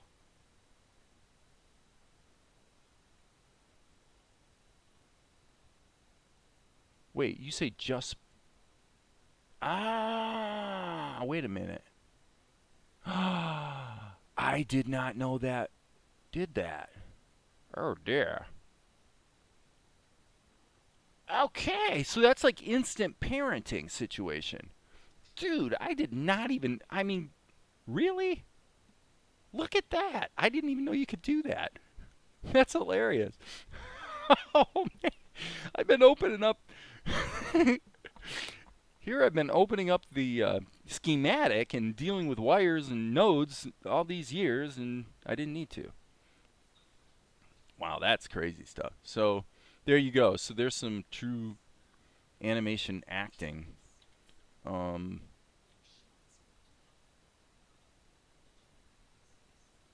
Again, I'm not so sure. I'm glad I did this. Because, and I'll tell you why. Here's the big reason. This is super cool, okay? But what I have absolutely found, and I mean this, is that in many cases, a lot of people, again, who are animation purists will not believe me when I say this. But what I found is a lot of times you get this animation that's really, really cool. It's really a lot of emoting, and I'm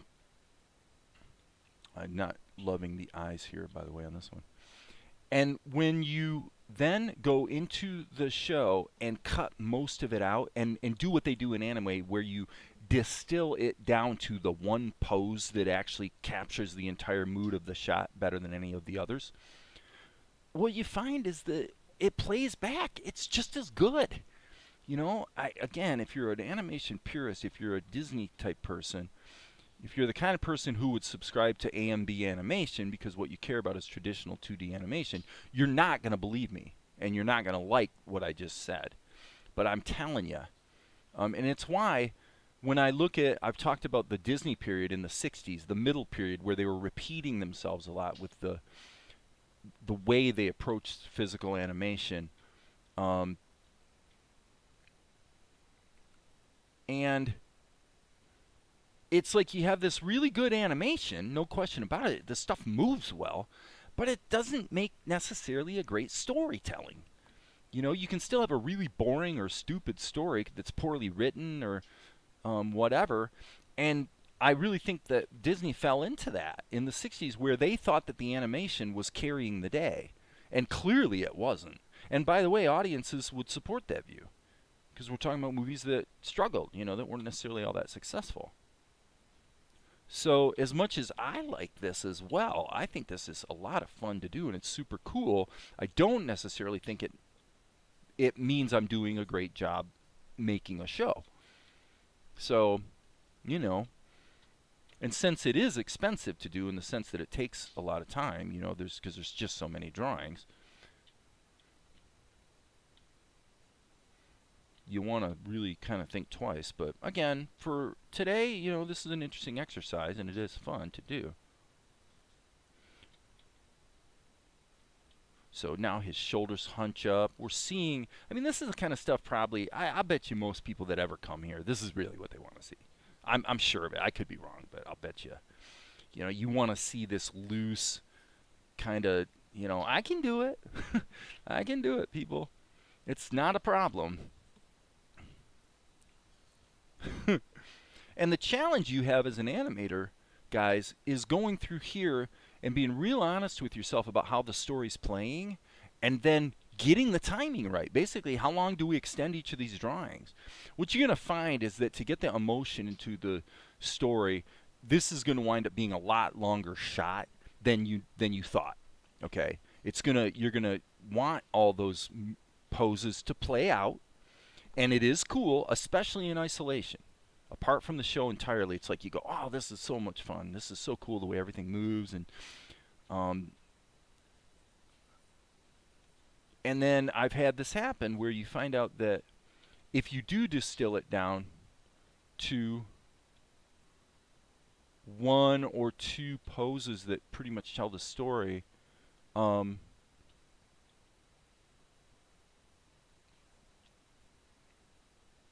well, I guess I said it, it turns out that, oh, not only does the story flow just as well, but what happens is you wind up not having to have scenes that are as long or shots that are as long. And so so you basically are cutting out the chaff is what you're really doing. And a lot of this type of Disney style, like for lack of a better term, acting in animation is chaff. It's cool looking again in isolation, but it's not necessarily a big win for the program you're cutting it into. So I've made my point. I don't mean to belabor it to death, but here we got some characterization issues that are making this a bit egregious to look at. So I'm gonna just kind of get my flow lines happening. Look at those flow lines. Aren't those cool? Those flow lines will tell me where the you know, the lines and the wrinkles and the cheekbone, where everything's supposed to be. So another flow line kind of goes here under his, and if it flows under here for this wrinkle, then it's also going to flow here under the other eye, right? So that's actually more the expression I was going for. This is the still image that starts out the shot, right? Okay, there we got a characterization problem. Which of course we could redraw it, but I'll just do a quick adjustment. Well,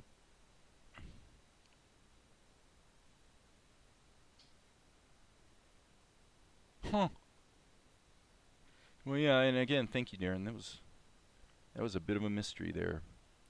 Definitely popped my bubble here for half a second.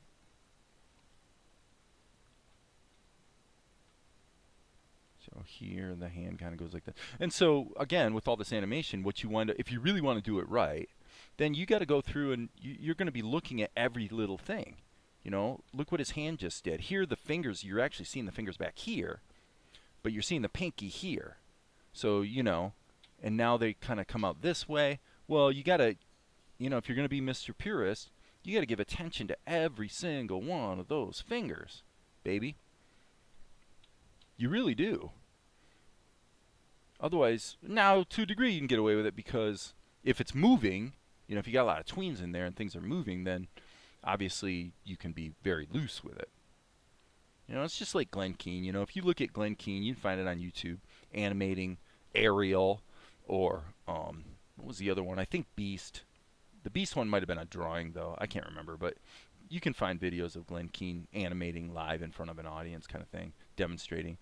And I tell you, dude, he has gotten a lot of mileage out of those characters. I'm not saying he didn't do a great job on it, but it's like, geez, OP, you know, it's cool, but it's not that cool. It's cool to watch, though. It is cool to watch. I'm sure my opinions are a little unusual in that regard. And by the way, that's not to put down Glen Keane, because I think the job he did, where you really find out his skill, was on Tangled, where he wasn't animating, but he was directing and he was guiding the animators because he didn't understand or know the CGI technology. And so his job was really artistic and creative, and he depended on the others to actually implement it technically. And you can see that movie is just superb as an animated feature. Certainly one of the better CGI films ever, you know, no question about it. Okay, so this is obviously just a little too small there, people. So you guys get the idea. B key. All right, so let's look at what his. Okay, see Soda Pop. His line is, "It's perfectly natural to want to know your story. It's perfectly natural to want to know your story." Okay, so what would happen here? Okay, what would happen is, okay, he's going to actually now, let's just put in kind of our line of action, okay?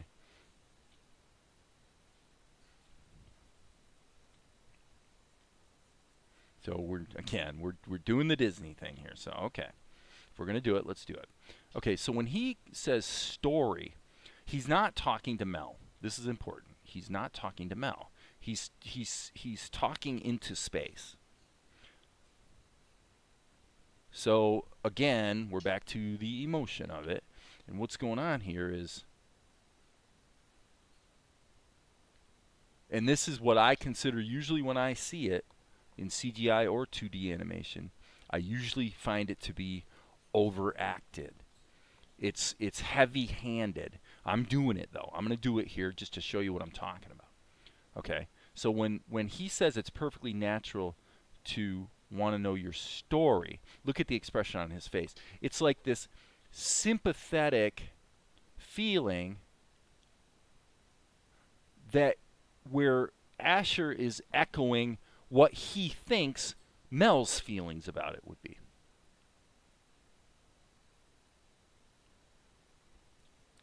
So for me, want to know your story. And then what might happen is he might pause on this for a moment. Okay, sorry. And what I think would happen if you were going to really play this out is you would go like this, and then after a moment, after saying that line, his attention would turn back to Mel like that, and perhaps even with a little change in the eyebrows. In other words, he's checking in with Mel. He's made this big expression that's got a lot of acting and emotion in it, And then he's kind of checking in with Mel as if, right? And Mel reacts to that. Mel actually, it cuts to Mel, and Mel goes, story? Like, huh? He doesn't even know what the heck Asher's talking about. Okay. So, boom. So, we'll just say if there was ever any doubt that this type of, animation is certainly something that could be done on a show like Salt and Light. Absolutely.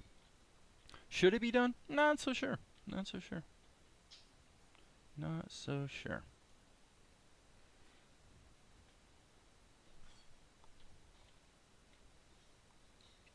And also, by the way, we're allowing Asher to caricature out here just a little bit at the beginning of this shot.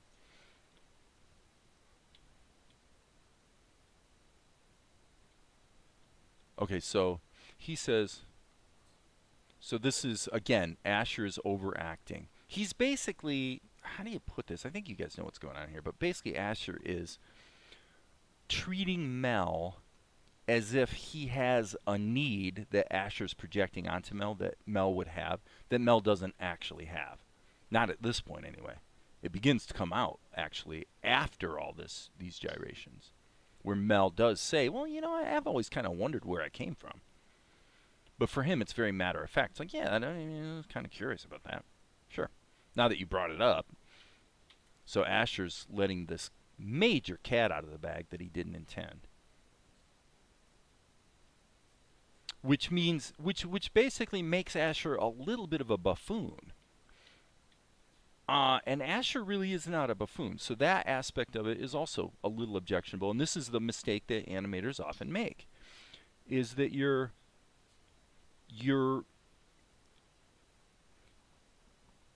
really doing a great job with the animation, but you've forgotten your characters or you've forgotten your story. And it's an easy mistake to make, especially when you're learning and you really want to see this animation happen, right? It's cool to create it. Here, I would say, let's change the... Again, I'm overacting this like crazy. I'm having Asher project the emotion that he is presuming Mel feels, when in fact Mel doesn't at all. Mel's just wanting some popcorn.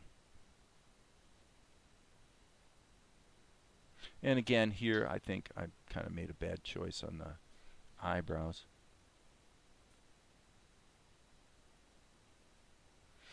But again, as an animation, it's pretty fun. It's pretty cool.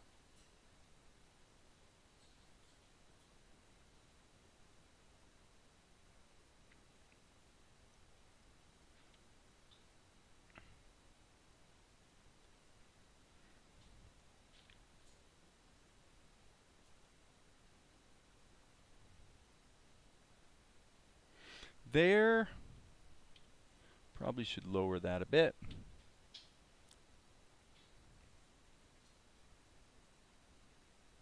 And stretch his eyes out a bit as well.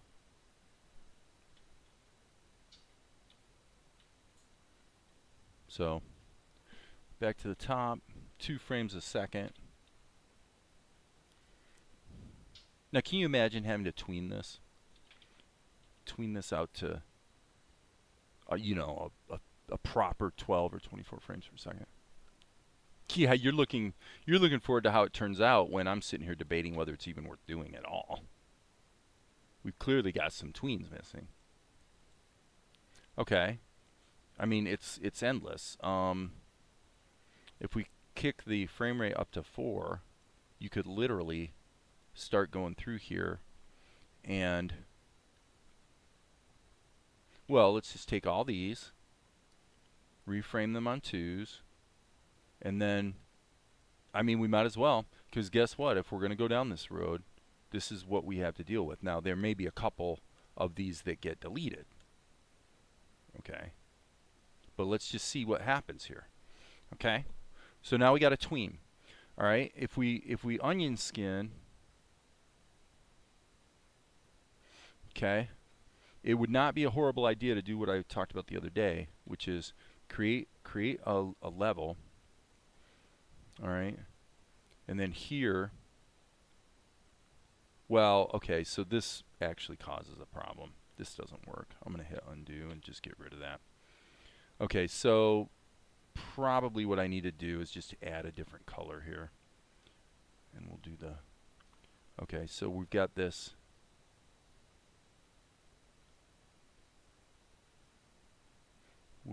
You know, this is his mouth. This is his nose. Okay. This is the top of his head. So now the problem is, because it isn't all mapped out two-dimensionally,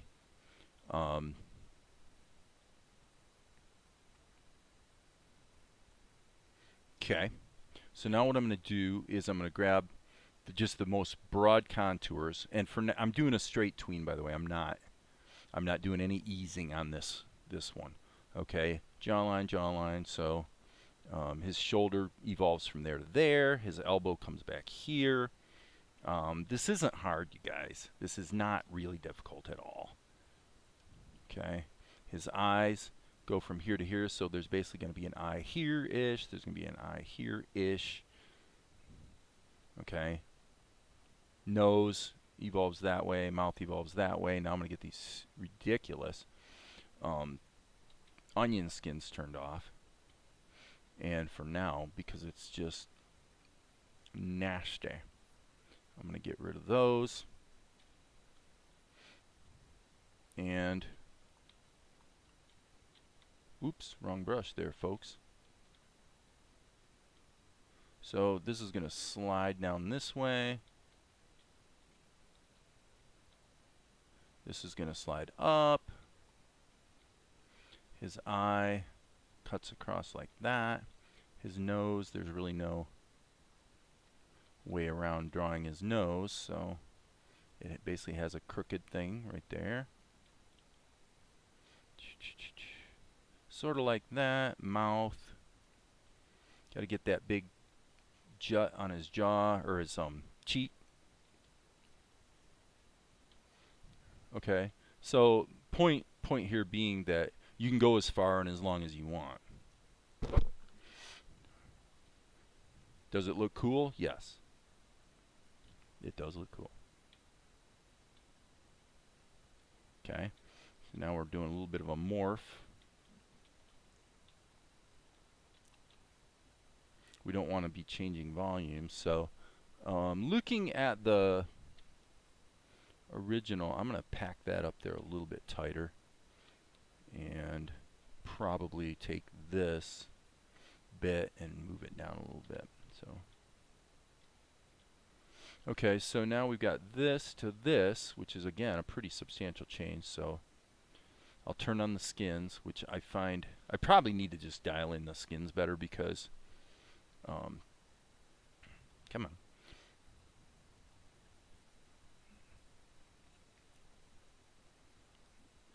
Just because the red is a little, makes it hard to see the green. So I'm just going to keep this as loosey-goosey as I can.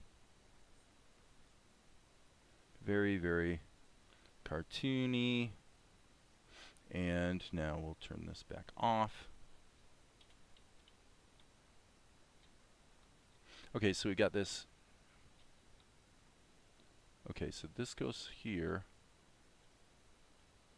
So it would be something like that. Eye line, eye line, eye line. Yep, eye line. Nose line, way down. So boo, boo, boo, boo. Do, do, do, do. This isn't hard, guys. This is not hard.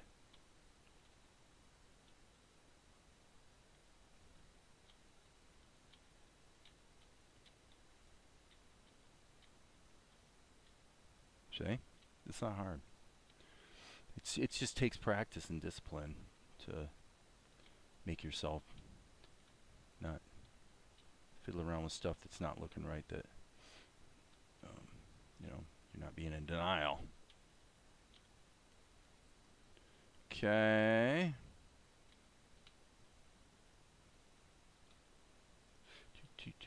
But, you know, at the end of the day, it's just all time. Just takes time. So you say, well, okay. The question is really, can I do it? Will it look cool? Okay. Well, once you've done enough of it and you find out, yeah, actually I can. I have enough craft in my work that if I sit down to this challenge, I'm pretty darn comfortable that I'll be able to do it. I know I will succeed. So then you say, okay, if you know you're going to succeed and there's no questions like that to answer anymore, then you start to get a little more practical about whether to do it, whether it's really the right thing for the show, see? And I think this is part of the process of developing your craft, is you have to go through these periods of time where you're just seriously wondering if you can do it, and you have to try and get that out of your system so that you can begin to actually be more pragmatic and practical about what actually makes sense for whatever it is you're working on. Okay. I'm starting to sound like Mr. A&B guy. I think. Okay, so if we look at this. Okay, so probably we could actually speed this up to maybe 6.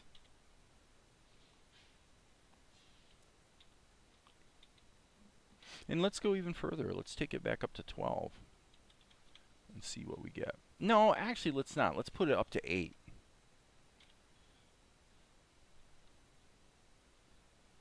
Okay, we're probably at a place where you could just deal with timing. And what I'm thinking about is where the pause is going to be. These are going to be the drawings that really matter, okay? We'll leave the tweens that are empty in there. That's okay. So he's going to go. This is going to hold for a bit. This is going to hold for a bit. It's going to snap out. Probably this is going to hold for a couple. Again, we want to just move this way the heck down out of the way. That's just for our palette later. Okay, so he's going to land here. And then this one obviously is going to hold quite a while. And then there really should be a blink in there, just for those who are keeping score. Okay, so now let's take a look. See, the tweening would be pretty easy.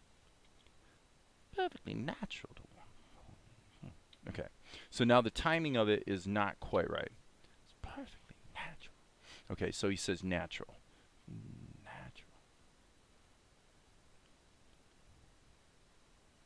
Natural to natural. Okay, yeah, I see what the problem is. On the word natural, this is actually a hold as well, a longer one. To want to know, so this is the word know, your story. So this is the word story. All right? It's perfectly natural to want to know your story. Okay, and there's a little bit of a chop there. I think it's there. I think. Yeah, this should not be long. Control X. Yeah, and so actually what you find here, and I don't know why I've got 2 frames of that, but want should probably have a pause. To want to know your story. Okay, know your story. Okay, so this happens too soon.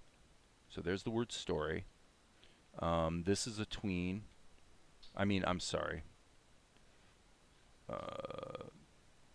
Okay, story is there, so want to know your story.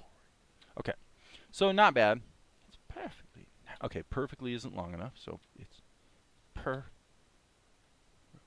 So we land on the word perfectly. So this is not breathing enough. Do do do do do do do do. Okay, and that's too long. Dun dun dun dun dun. Right there, too short. Too long needs to be shorter. I'm speaking stupidly. Okay.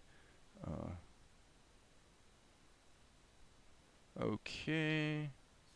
So now I can pretty safely surmise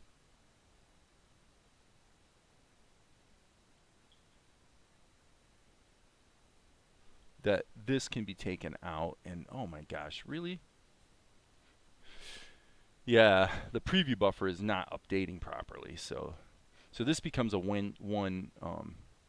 Yeah, that becomes a one frame tween. It's perfectly natural to want to know your story. So again, this is too long, probably 2 frames out. And this is, okay, and this is a lengthy process. Right there, this feels maybe a smidgen too slow. It's got a musical cadence to it. Okay, that's pretty close. That's pretty close.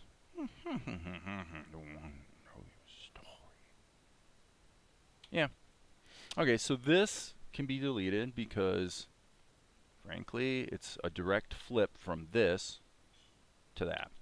So, you know, at 8 frames per second, we're close to there. You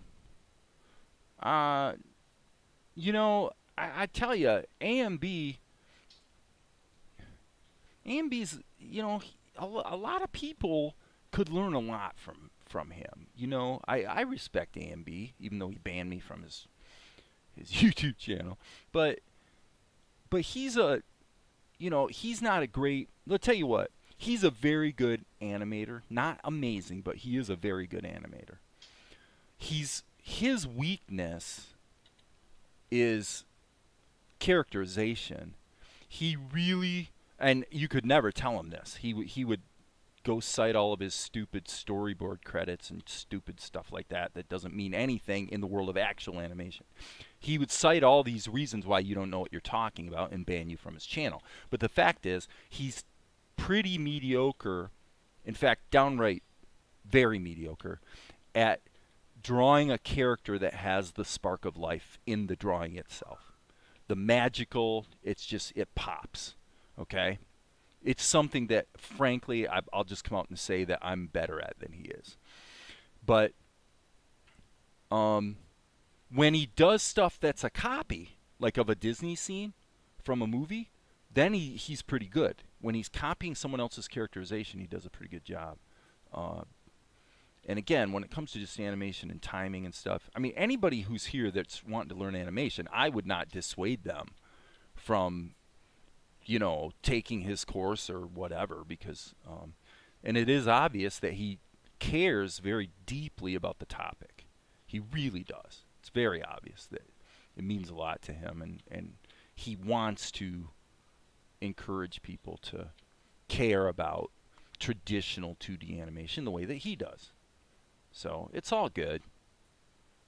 I think he and I would probably, if we sat down and drank a beer, we would probably have a wonderful discussion about some of the history of animation and just how we feel about different things that maybe that Disney did over the years as they found their way through the 50s, 60s, 70s, and 80s and into the 90s.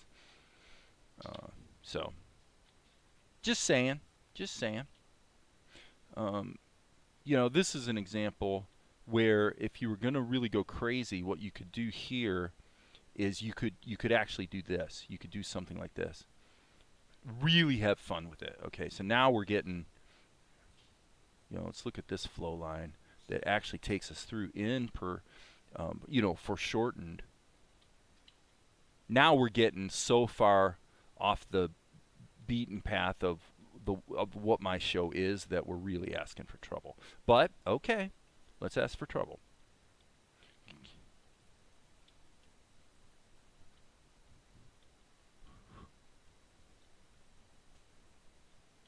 Okay, let's get this contour. Two.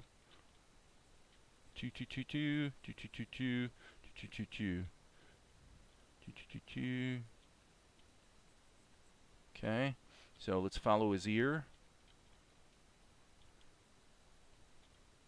Look at that. Easy peasy, guys. This is not hard. I keep saying that, but it's because it's not. It's not hard. There is no magic here. If there's any magic, it's in the thing that I just mentioned a little bit ago. It's in the ability to just make a drawing that, you know, that has a feeling to that's just it's just appealing. You know, appeal is a good word for it. That's really what it is. It's appeal. AMB has a tendency to draw characters that lack appeal. That's just a fact, and it's a weakness that he could probably improve, and that's where his attitude may harm him, because at least I found out that he's not open to the idea that the people that come to his channel might have an idea that teaches him something. If that comes out, I haven't seen it, right? And so, you know, he takes all this stuff personally, and I do get it, because he's positioned himself as an authority, not on, you know, storyboarding, but actually on animation. So he's basically created this this persona and this facade of being really great at something that he's actually just okay at, but he's a hell of a lot better than almost everybody else on YouTube, you know. And so therefore the people that are on YouTube looking for instruction could definitely learn a lot from him. So, yeah, it's all good. We're all just trying to do what we do. And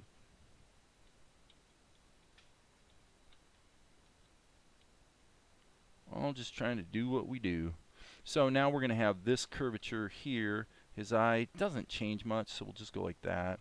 So we've got this going on with his eyebrows, doesn't actually, again, change much. Let's look at what's going on with his ear. There it is. Here's the contour of his jawline. Piece of cake, piece of cake. His wrinkles on his jacket. Boom, boom, boom, boom, boom. Just move the frames along. Sketch very lightly and just toggle between the frames. Okay, now here we have a mistake.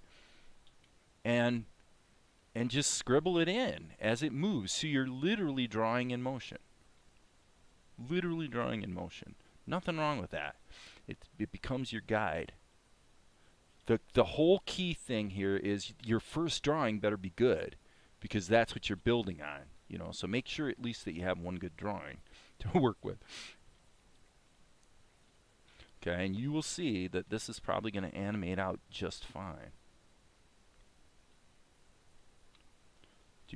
So now we got this change to convex, let's say, instead of concave. So this is concave. Let's make this really pretty straight, actually. So here we've got kind of a, I would say, I can't remember which I called concave and convex, but this, I will say this is concave, I guess. All right, and then here it's convex. So again, this tween is almost like a straight line situation. Just getting the edge of his beard, cap, mouth, nose.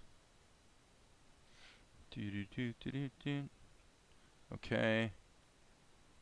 Bum, bum, bum, bum, bum, bum. Okay, hand goes down here. So just for fun, we'll ease this one. So we'll actually have it snap from here to here. So there it is. So here's a hand, and we're going to do the same thing here. We're going to put this one right here, so it's a bit of an ease, so it's not moving actually that much. And we're going to do the Glen Keane thing, and we're just going to get the flow of motion, right? We're not going to worry about the details right now, other than kind of making notations of where things are as they sort of become obvious. Okay. So we're going to have, this is obviously going to move this way. Okay, that's actually not too bad.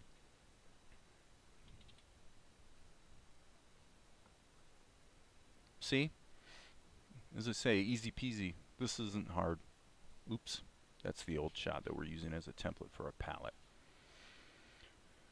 And you could criticize the timing, you know, to a degree. This is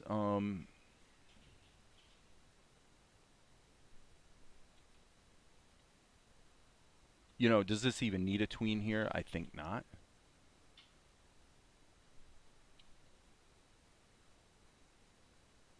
but it's very much that 8 frames per second thing. So now if we turn the whole thing up to 12 frames a second, look what we have. Okay, so now what we have, this is an interesting thing that you guys might want to consider. What we have right now is a very nice 12 frames per second animation, with the caveat that the holds are where all the action happens. Okay, not the movement isn't where the action happens. It's the holds. It's the places that are long here. The problem is, at 12 frames per second, we've gotten to a place now where the actual flow of action and snap of the animation looks pretty good. So what's the problem? The problem is that the holds just aren't long enough.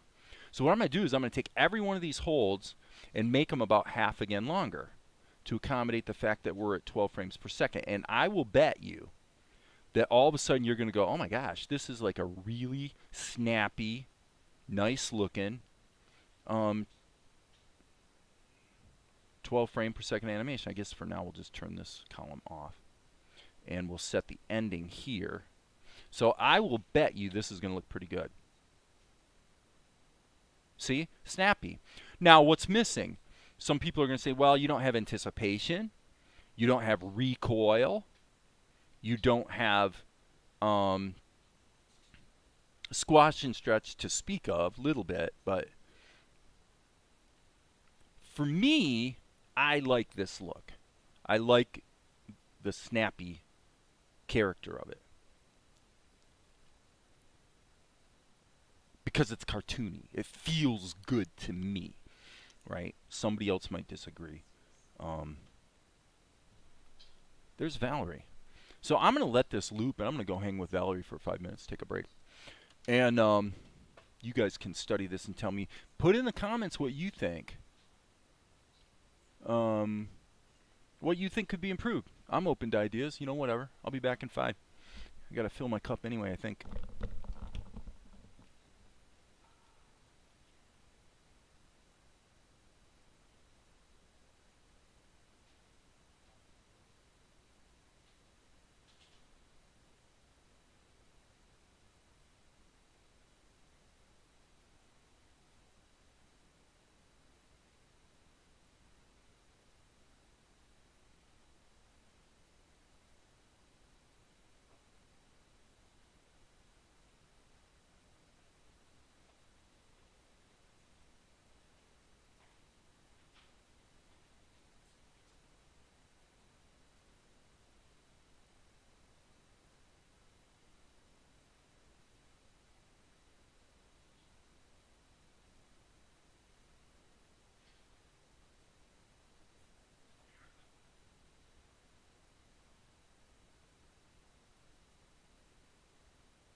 snaps so much, right? It snaps between the, the holds are the strong part.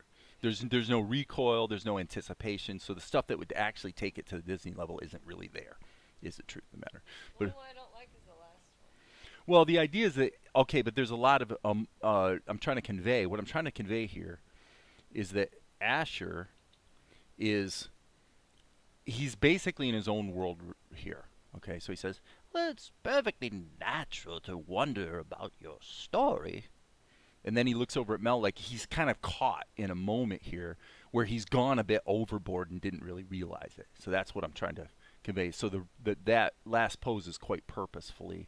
That's where he ends, and then he freezes, and then he checks in with Mel like that. See? So for me, that does work. No, it doesn't work. You need a better pose. His hands, the way he does it, is weird. Well, I think what if I was going to do something to make it even cooler? You still want another movement.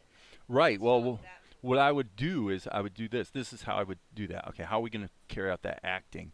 I would go like this. That helps support the feeling I'm trying to achieve here. So his hands fall. So he's there, and then maybe his arms could come down a slight bit too. So there's a bit of a weakening. See, so it's very economical. It's an economical solution that does help drive the point home. So what Valerie's saying to me right now, guys, is basically you'd probably take this whole thing, center it here, and then maybe just drop them a little bit. So then you'd have boom, something like that.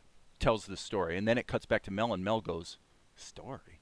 Like what the heck are you talking about?" kind of thing, right? So, yeah. So there it is.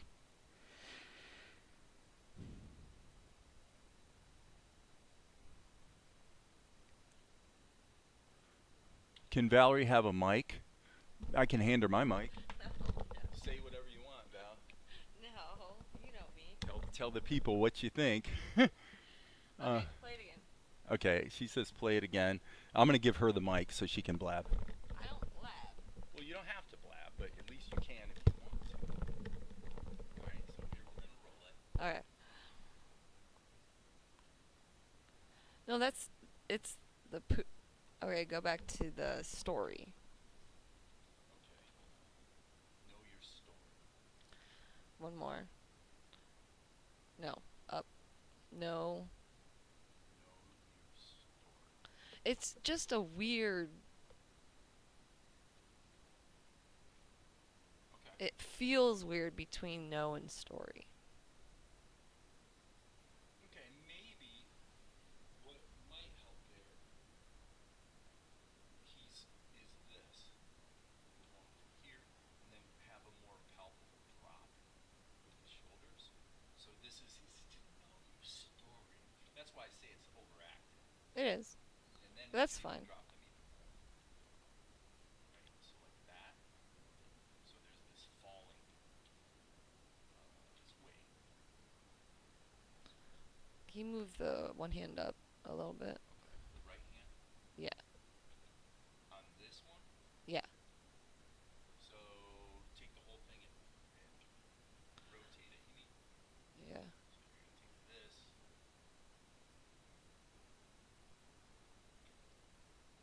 Okay, why did that just erase?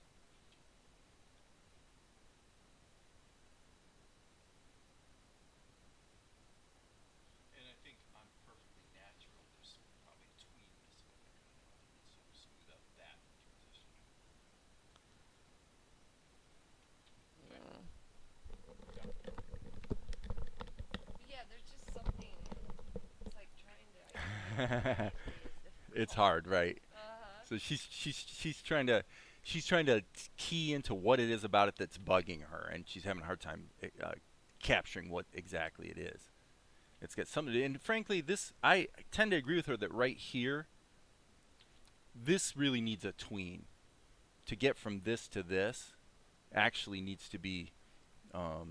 Let's just go ahead and hit the B key and put in a tween there, and I'm going to do that really quick. So we got this to this to just smooth that out a little bit. Okay, the shoulders dewdrop. So we got, and I'm going to ease it. I'm only going to move it a little bit here and then more on this one. So we got his arc is here and flips around to here. So we're just going to go like this. Blah, blah, blah. Okay, this is concave, let's say, and here it's kind of straight. So slight curvature building in here. And little drop there. Oops. Up. Not as up. Okay, and then here, let me see. The hands here. Okay, so they come up a little bit. We can just use a straight line to connect those. Okay, and I see what's happening here is his arm is actually moving out a little bit. Okay, so this is very simplified, but oops. Yeah, see that little tween helped kind of a lot actually. There's a little anatomical problem up at the top right here. That's not quite right, that pose. Like I don't like that one, but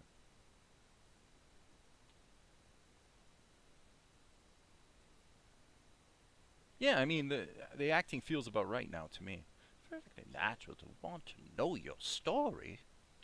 There's a little bit too short.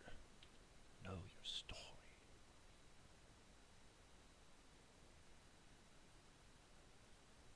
If I was going to kill a pose and replace it with something different, it would be that one. That one feels a little out of place to me. And again, this was initially not that. This was initially, this arm was out here. I did this just as a test to see, you know, what if we really go overboard of playing with the perspective and everything, right? And I'm not. I don't really have any major problem with that. If I were to tweak it, I'd probably say it needs to be a little more up like this and out. So we're not going to necessarily see the hand as much. Blah, blah, blah, blah. Yeah, that's better. Yeah. So there you go. Again, an interesting exercise in, you know, full animation. His head.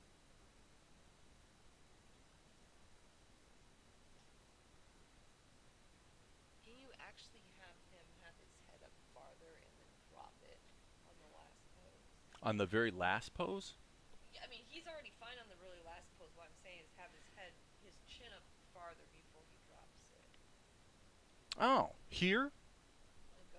So you're saying take this and actually da-da-da-da. I wouldn't fight you on that one. It's definitely the kind of feeling That we're talking. actually feels better. Yeah, okay. So, anyway, on and on we go. It makes the transition work better. Yep, and there's a few things about, in terms of the level of exaggeration here, this is a little extreme. We're kind of breaking character a bit on some of these. That's probably okay-ish, but I would tend to think maybe control key and just kind of, you know, little too much squash and stretch going on. That one's probably the same situation. So we'll just kind of we're losing his characterization a little too much in the interest of having all kinds of fun with squash and stretch and all the rest. But Yeah, I do like it better with his chin up and then moving down. It definitely doesn't jump out like it would. Because one of the biggest problems is, you know, he had his chin so far up and all of a sudden he has his chin all the way down. Right. So it does work to have that. Well, yeah, and it's a question. It's a choice of when to do it, you know. And yeah, I'm with you. So, oh, she's giving me tickies, and I love tickies. Oh, I do. Tickies are one of my most favorite things. That's a little provocative to do live here on YouTube, but okay. So I'm gonna look at the Darren. It might be good to try a little overshoot. Okay, so Let's see. There's a lot of comments here. I'm going to go back to Amar's comment. 2 years of full-time focusing on animation wouldn't be where I need to be for the type of animation I'd want to do. Okay, so bear with me a second, guys. I'll just let this loop. Well, I'm going to read some of these comments. This is hilarious. You need to know basic acting, basic storyboard. You need grammar, film, etc. I think consistency overall with the rest of the animation is important, Dave. And I agree with Tom. This is definitely an exercise that has wonderful merit in the quest to learn to animate and act, to emote with animation, but it is a little bit overdone compared to the basic tone of the show, for sure. And Val kind of excoriated me a bit for, hey, Dave, don't be trying to be novel just to be novel. And I was having a hard time putting into words what I was trying to say is that in anime, you would see the key poses that are sometimes overdone, but they're also very clear in terms of the emotions we're trying to convey here. And in an anime situation, you probably wouldn't see all the motion. You'd see the key pose and you get the dialogue, and then it'd cut back to the other character, and so you just wouldn't have all of this tweening going on. You just wouldn't. But yeah, it looks good. So I'm gonna keep going here. So Amar's taken off to go shopping. All right, and Amar asserts that he already has those skills. So okay. Just focusing on one thing is good, but not sufficient. So you've seen Amar. I guess, Tom, that's part of the experiment for this shot, to see how the style fits in with the rest of the show. Yeah, I definitely agree with Tom. I used to do theater in college and improv. Yeah, and when I was directing films, a lot of times on a scene that had to be comedic, this happened over and over and over. And this is where, if you guys aren't maybe as experienced at acting as Amar is, I don't know, or maybe Maria, because I know she's very well. Very established in the theater world. What you have the tendency to do is your actors will have a tendency to, they're going to be going like this. They're going to be moving, right? And when you're directing actors, what you have to do, especially with, lesser accomplished actors, is you find you have to teach them to treat their acting in a shot as what I call essentially a one-dimensional sequence. You don't want to be doing number one. You don't want to be doing two things at once. This in a sense is a bit of a violation, and it's probably what makes it trend toward that sort of Disney-ish kind of thing. Which is what am I talking about? What I mean is, this whole shot is a dialogue shot. Okay. The whole time he's talking. Well, it's perfectly natural to want to know your story. Okay, and so now what we're doing that I think gives it that feeling of being Disney-ish is that we're using body language all the time to support the dialogue. Is it necessary? Maybe. Maybe not. Probably not. Is it helpful? Yes, if you're trying to get that feeling. This is what I'm saying you see in a lot of CGI animation nowadays. It's not a bad thing, but what you're seeing is you're seeing body language that's really only there to support the line of dialogue, okay? And so you've got a lot of movement for one simple line, okay? Well, did the audience really need all that movement to get it? And I would say probably usually not, but getting back to my thing about actors is what you have to teach actors when you're directing them is you have to teach them to do holds the way either a good comedian or a magician would. If they're not going to put up their hand and then keep it moving. They're going to put up their hand, they're going to snap into position and make sure for a moment you saw what they had in their hand, because they're trying to direct your attention and or deflect it because there's something else going on with this hand over here that you don't want you to notice.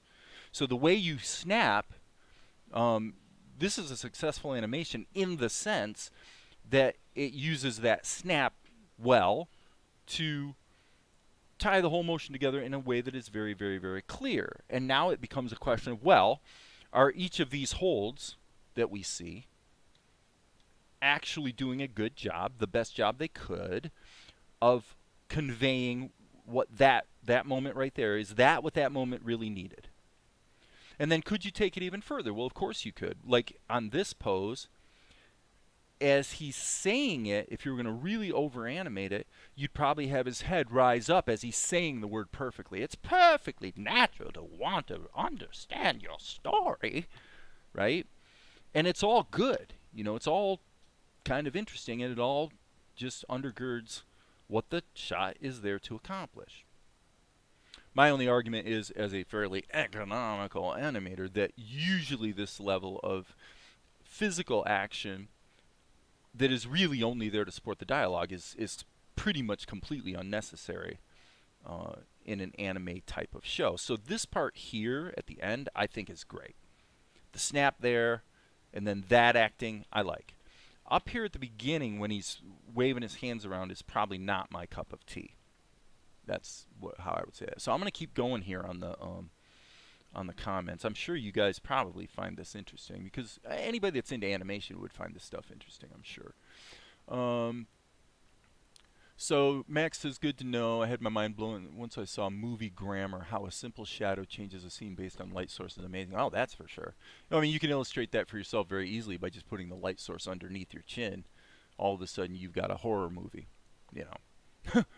I haven't seen a lot of things he listed in the rest of the show. It seems to me that the style is consistent with the anime style, not cartoonish movement. Now, that's interesting that you would say that, Tom. I think that's because of the snaps. Because Val said the same thing. She's like, well, you know, you see these kinds of extreme amounts of animation in anime all the time. I go, I don't know. I mean, the stuff I look at is usually more understated, let's put it that way. Until it's an action scene. If it's an action scene or a fight or something, then of course they go hog wild. And then they put all their money into the money shots, which is perfectly understandable.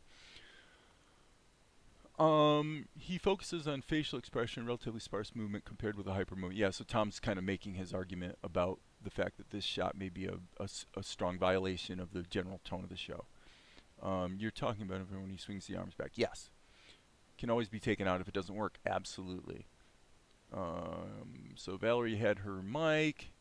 Why are his hands in our face? What's the emotion here? Well, that's a great question. The reason is because I wanted to try it as an anime experiment, which is like, or animation experiment, which is the worst possible reason to do it. So, to answer your question, I don't think you were here before, but right there, when the hand goes up and is in your face, that was not there. In the original blocking up of the scene, it didn't do that. His hand stayed back, but then it does swing around from back this way.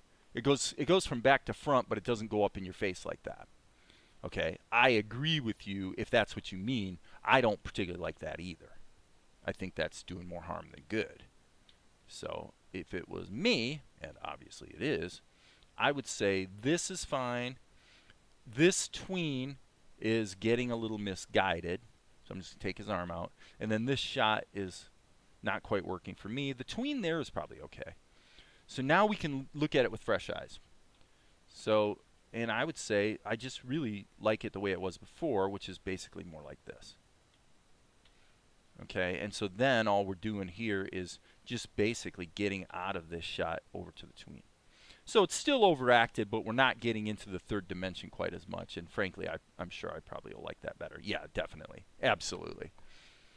The hand swinging into the third dimension and really, you know, threatening to smash the camera lens is not. Okay, so as it is here, I would say it is more consistent with the rest of the show. It's more animated than usual, but it's still in the zone. It's still in the zone. Having the hand go up in the third dimension, though, was like too much of a good thing here, folks. Okay, so anybody disagree? In CGI, you need to animate every single movement, and that's a real pain. Talking about overacting. It's a good microphone for blocking ambient noise. We can only hear the person speaking who's close to them. Yeah, it does okay. So you move your face close to the camera at the end of your acting. I suppose you could zoom the camera to get that same effect in your animation. It's not like it. It is not if I like it or not. There's a place for putting a gun or a fist in the face of the audience. I was worrying about context gives emphasis and strength. Well, okay, and that's fine. I'm making the judgment that going into the third dimension too much with the hand the way I did, for me was a stylistic. In other words, if you're gonna do it, it better be there for a really good reason that tells us something because it is a stylistic change. Okay, so with that said,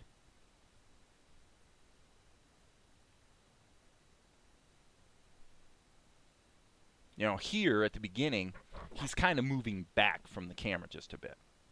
We're actually feeling the camera move. So I would say that might be also a bit of a unnecessary change. So I'm going to say that this shot, and I'm going to hit Shift and Alt. And I'm going to take all of these and shrink them a bit. Because I don't like the way we kind of, I kind of baked a camera move into the whole shot that I really didn't want to. You know, if I really want to do a camera move, I can do that at the editing stage anyway. So let's see what that feels like. Yeah, that's better. So now we're keeping Asher a little bit more in a flat plane. He moves back a little bit, but it's not quite as. And I would say right there. There. This shot is too tight. So I'm hitting Shift and Alt. So I can just, and I think in this case I'm probably going to want to.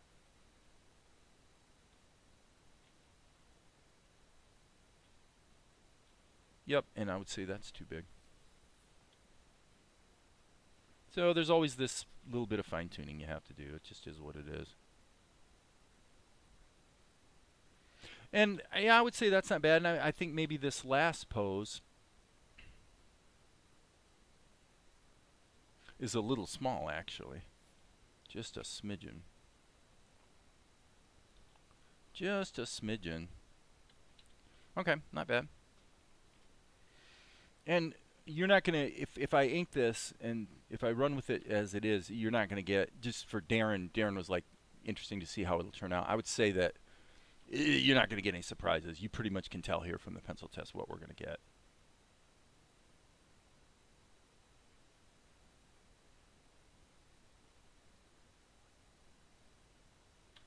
So, okay, 2:54. It's been 3 hours. I think I'm going to go ahead and wrap it up. Get away from this shot for a bit. We got a couple shots done, which is great. And then we're blocking in a shot that's going to...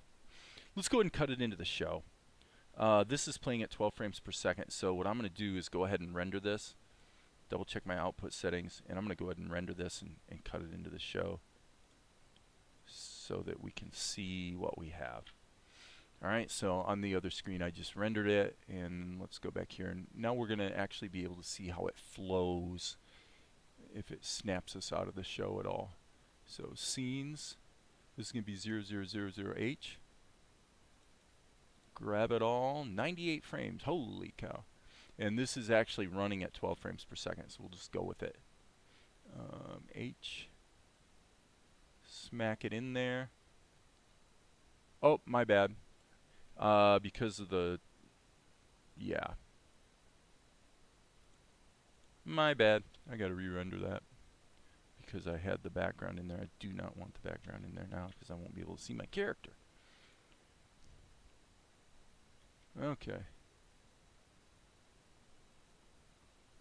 And let's turn this off. Resampling. So Mel's like, "This is something I was wondering," or whatever. This is line dialogue. I knew this day would come. Hmm?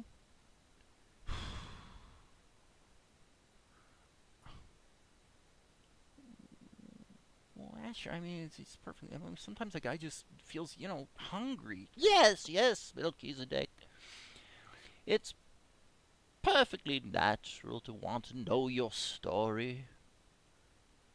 And then it's going to snap back to Mel, and Mel's going to be like, "Story? Like, what's he talking about?" So again, we're kind of going for a little bit of a gag here. That, you know, I will say that as the director, I'm not totally sure this is working. You know, again, the whole thing might be a little heavy-handed for the sake of some humor that maybe isn't actually that funny, you know. So, but these are things we just have to sort of work out as we,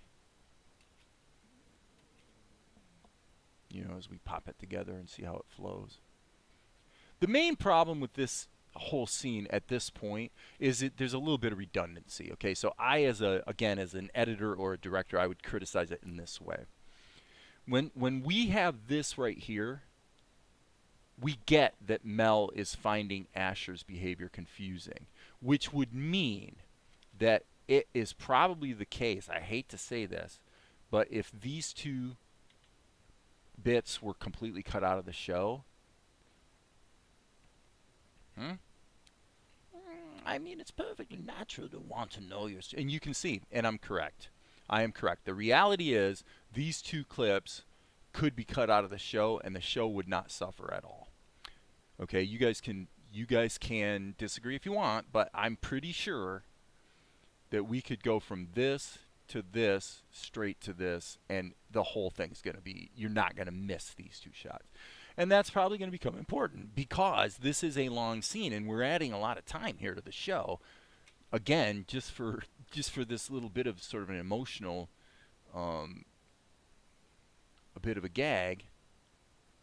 So we would be taking out Mel's line of dialogue, and instead of Asher jumping on the word hungry. So the word hungry was used as a connecting device between what Mel actually was thinking about, which is finding some popcorn, versus what Asher thinks he's alluding to, which is wanting to know more about himself. Okay, so and this is really important to have at the very beginning of the show, because Mel's story is really important in the long run to the show. So it's a nice thing to plant a seed while we get to know the characters. But Max is asking exactly the right question. Is it boring? If you remove the hand move, it gets too static. So if I was going to edit this, I wouldn't actually change this shot. This shot actually worked pretty well, especially going from this. Going from this straight to this works fine with a quick Mel in between, just this bit of confusion. So, yeah, the likelihood is high that this shot and this shot are going to wind up getting cut from the show. Just saying. So with that, it's been 3 hours. I'm quitting. So I hope you guys have had fun. I think it's been a fruitful session. But I am ready for a break. So with that, if you remove hand movement, it gets too static. The audience flees for the hills. So, yeah, with that, as you guys know, there will be more later. Just to answer Tom's question, last frame where the eye opens, quick zoom or not. Yeah, okay. Let's do that right now. I think you're correct. If we go here and we move this keyframe here, it's certainly a device that I've used. This will be the third time I've used it in this shot. But now we'll just go a little bit forward and do a pop. So we see it here when Mel turns. And then what we would be doing is probably cutting to this, where he says his lines of dialogue, blah, blah, blah, blah, blah, blah, blah, blah, blah. And then we'd be cutting back to Mel again. So that little smash zoom, which I think is a little bit slow, but that smash zoom does accomplish quite a lot in terms of punctuating the intent of the scene and amplifying the awkwardness of the moment, which is what the whole shot is about, right? So anyway, good stuff. With that, I will wrap it up. And as I said before, there will be more later.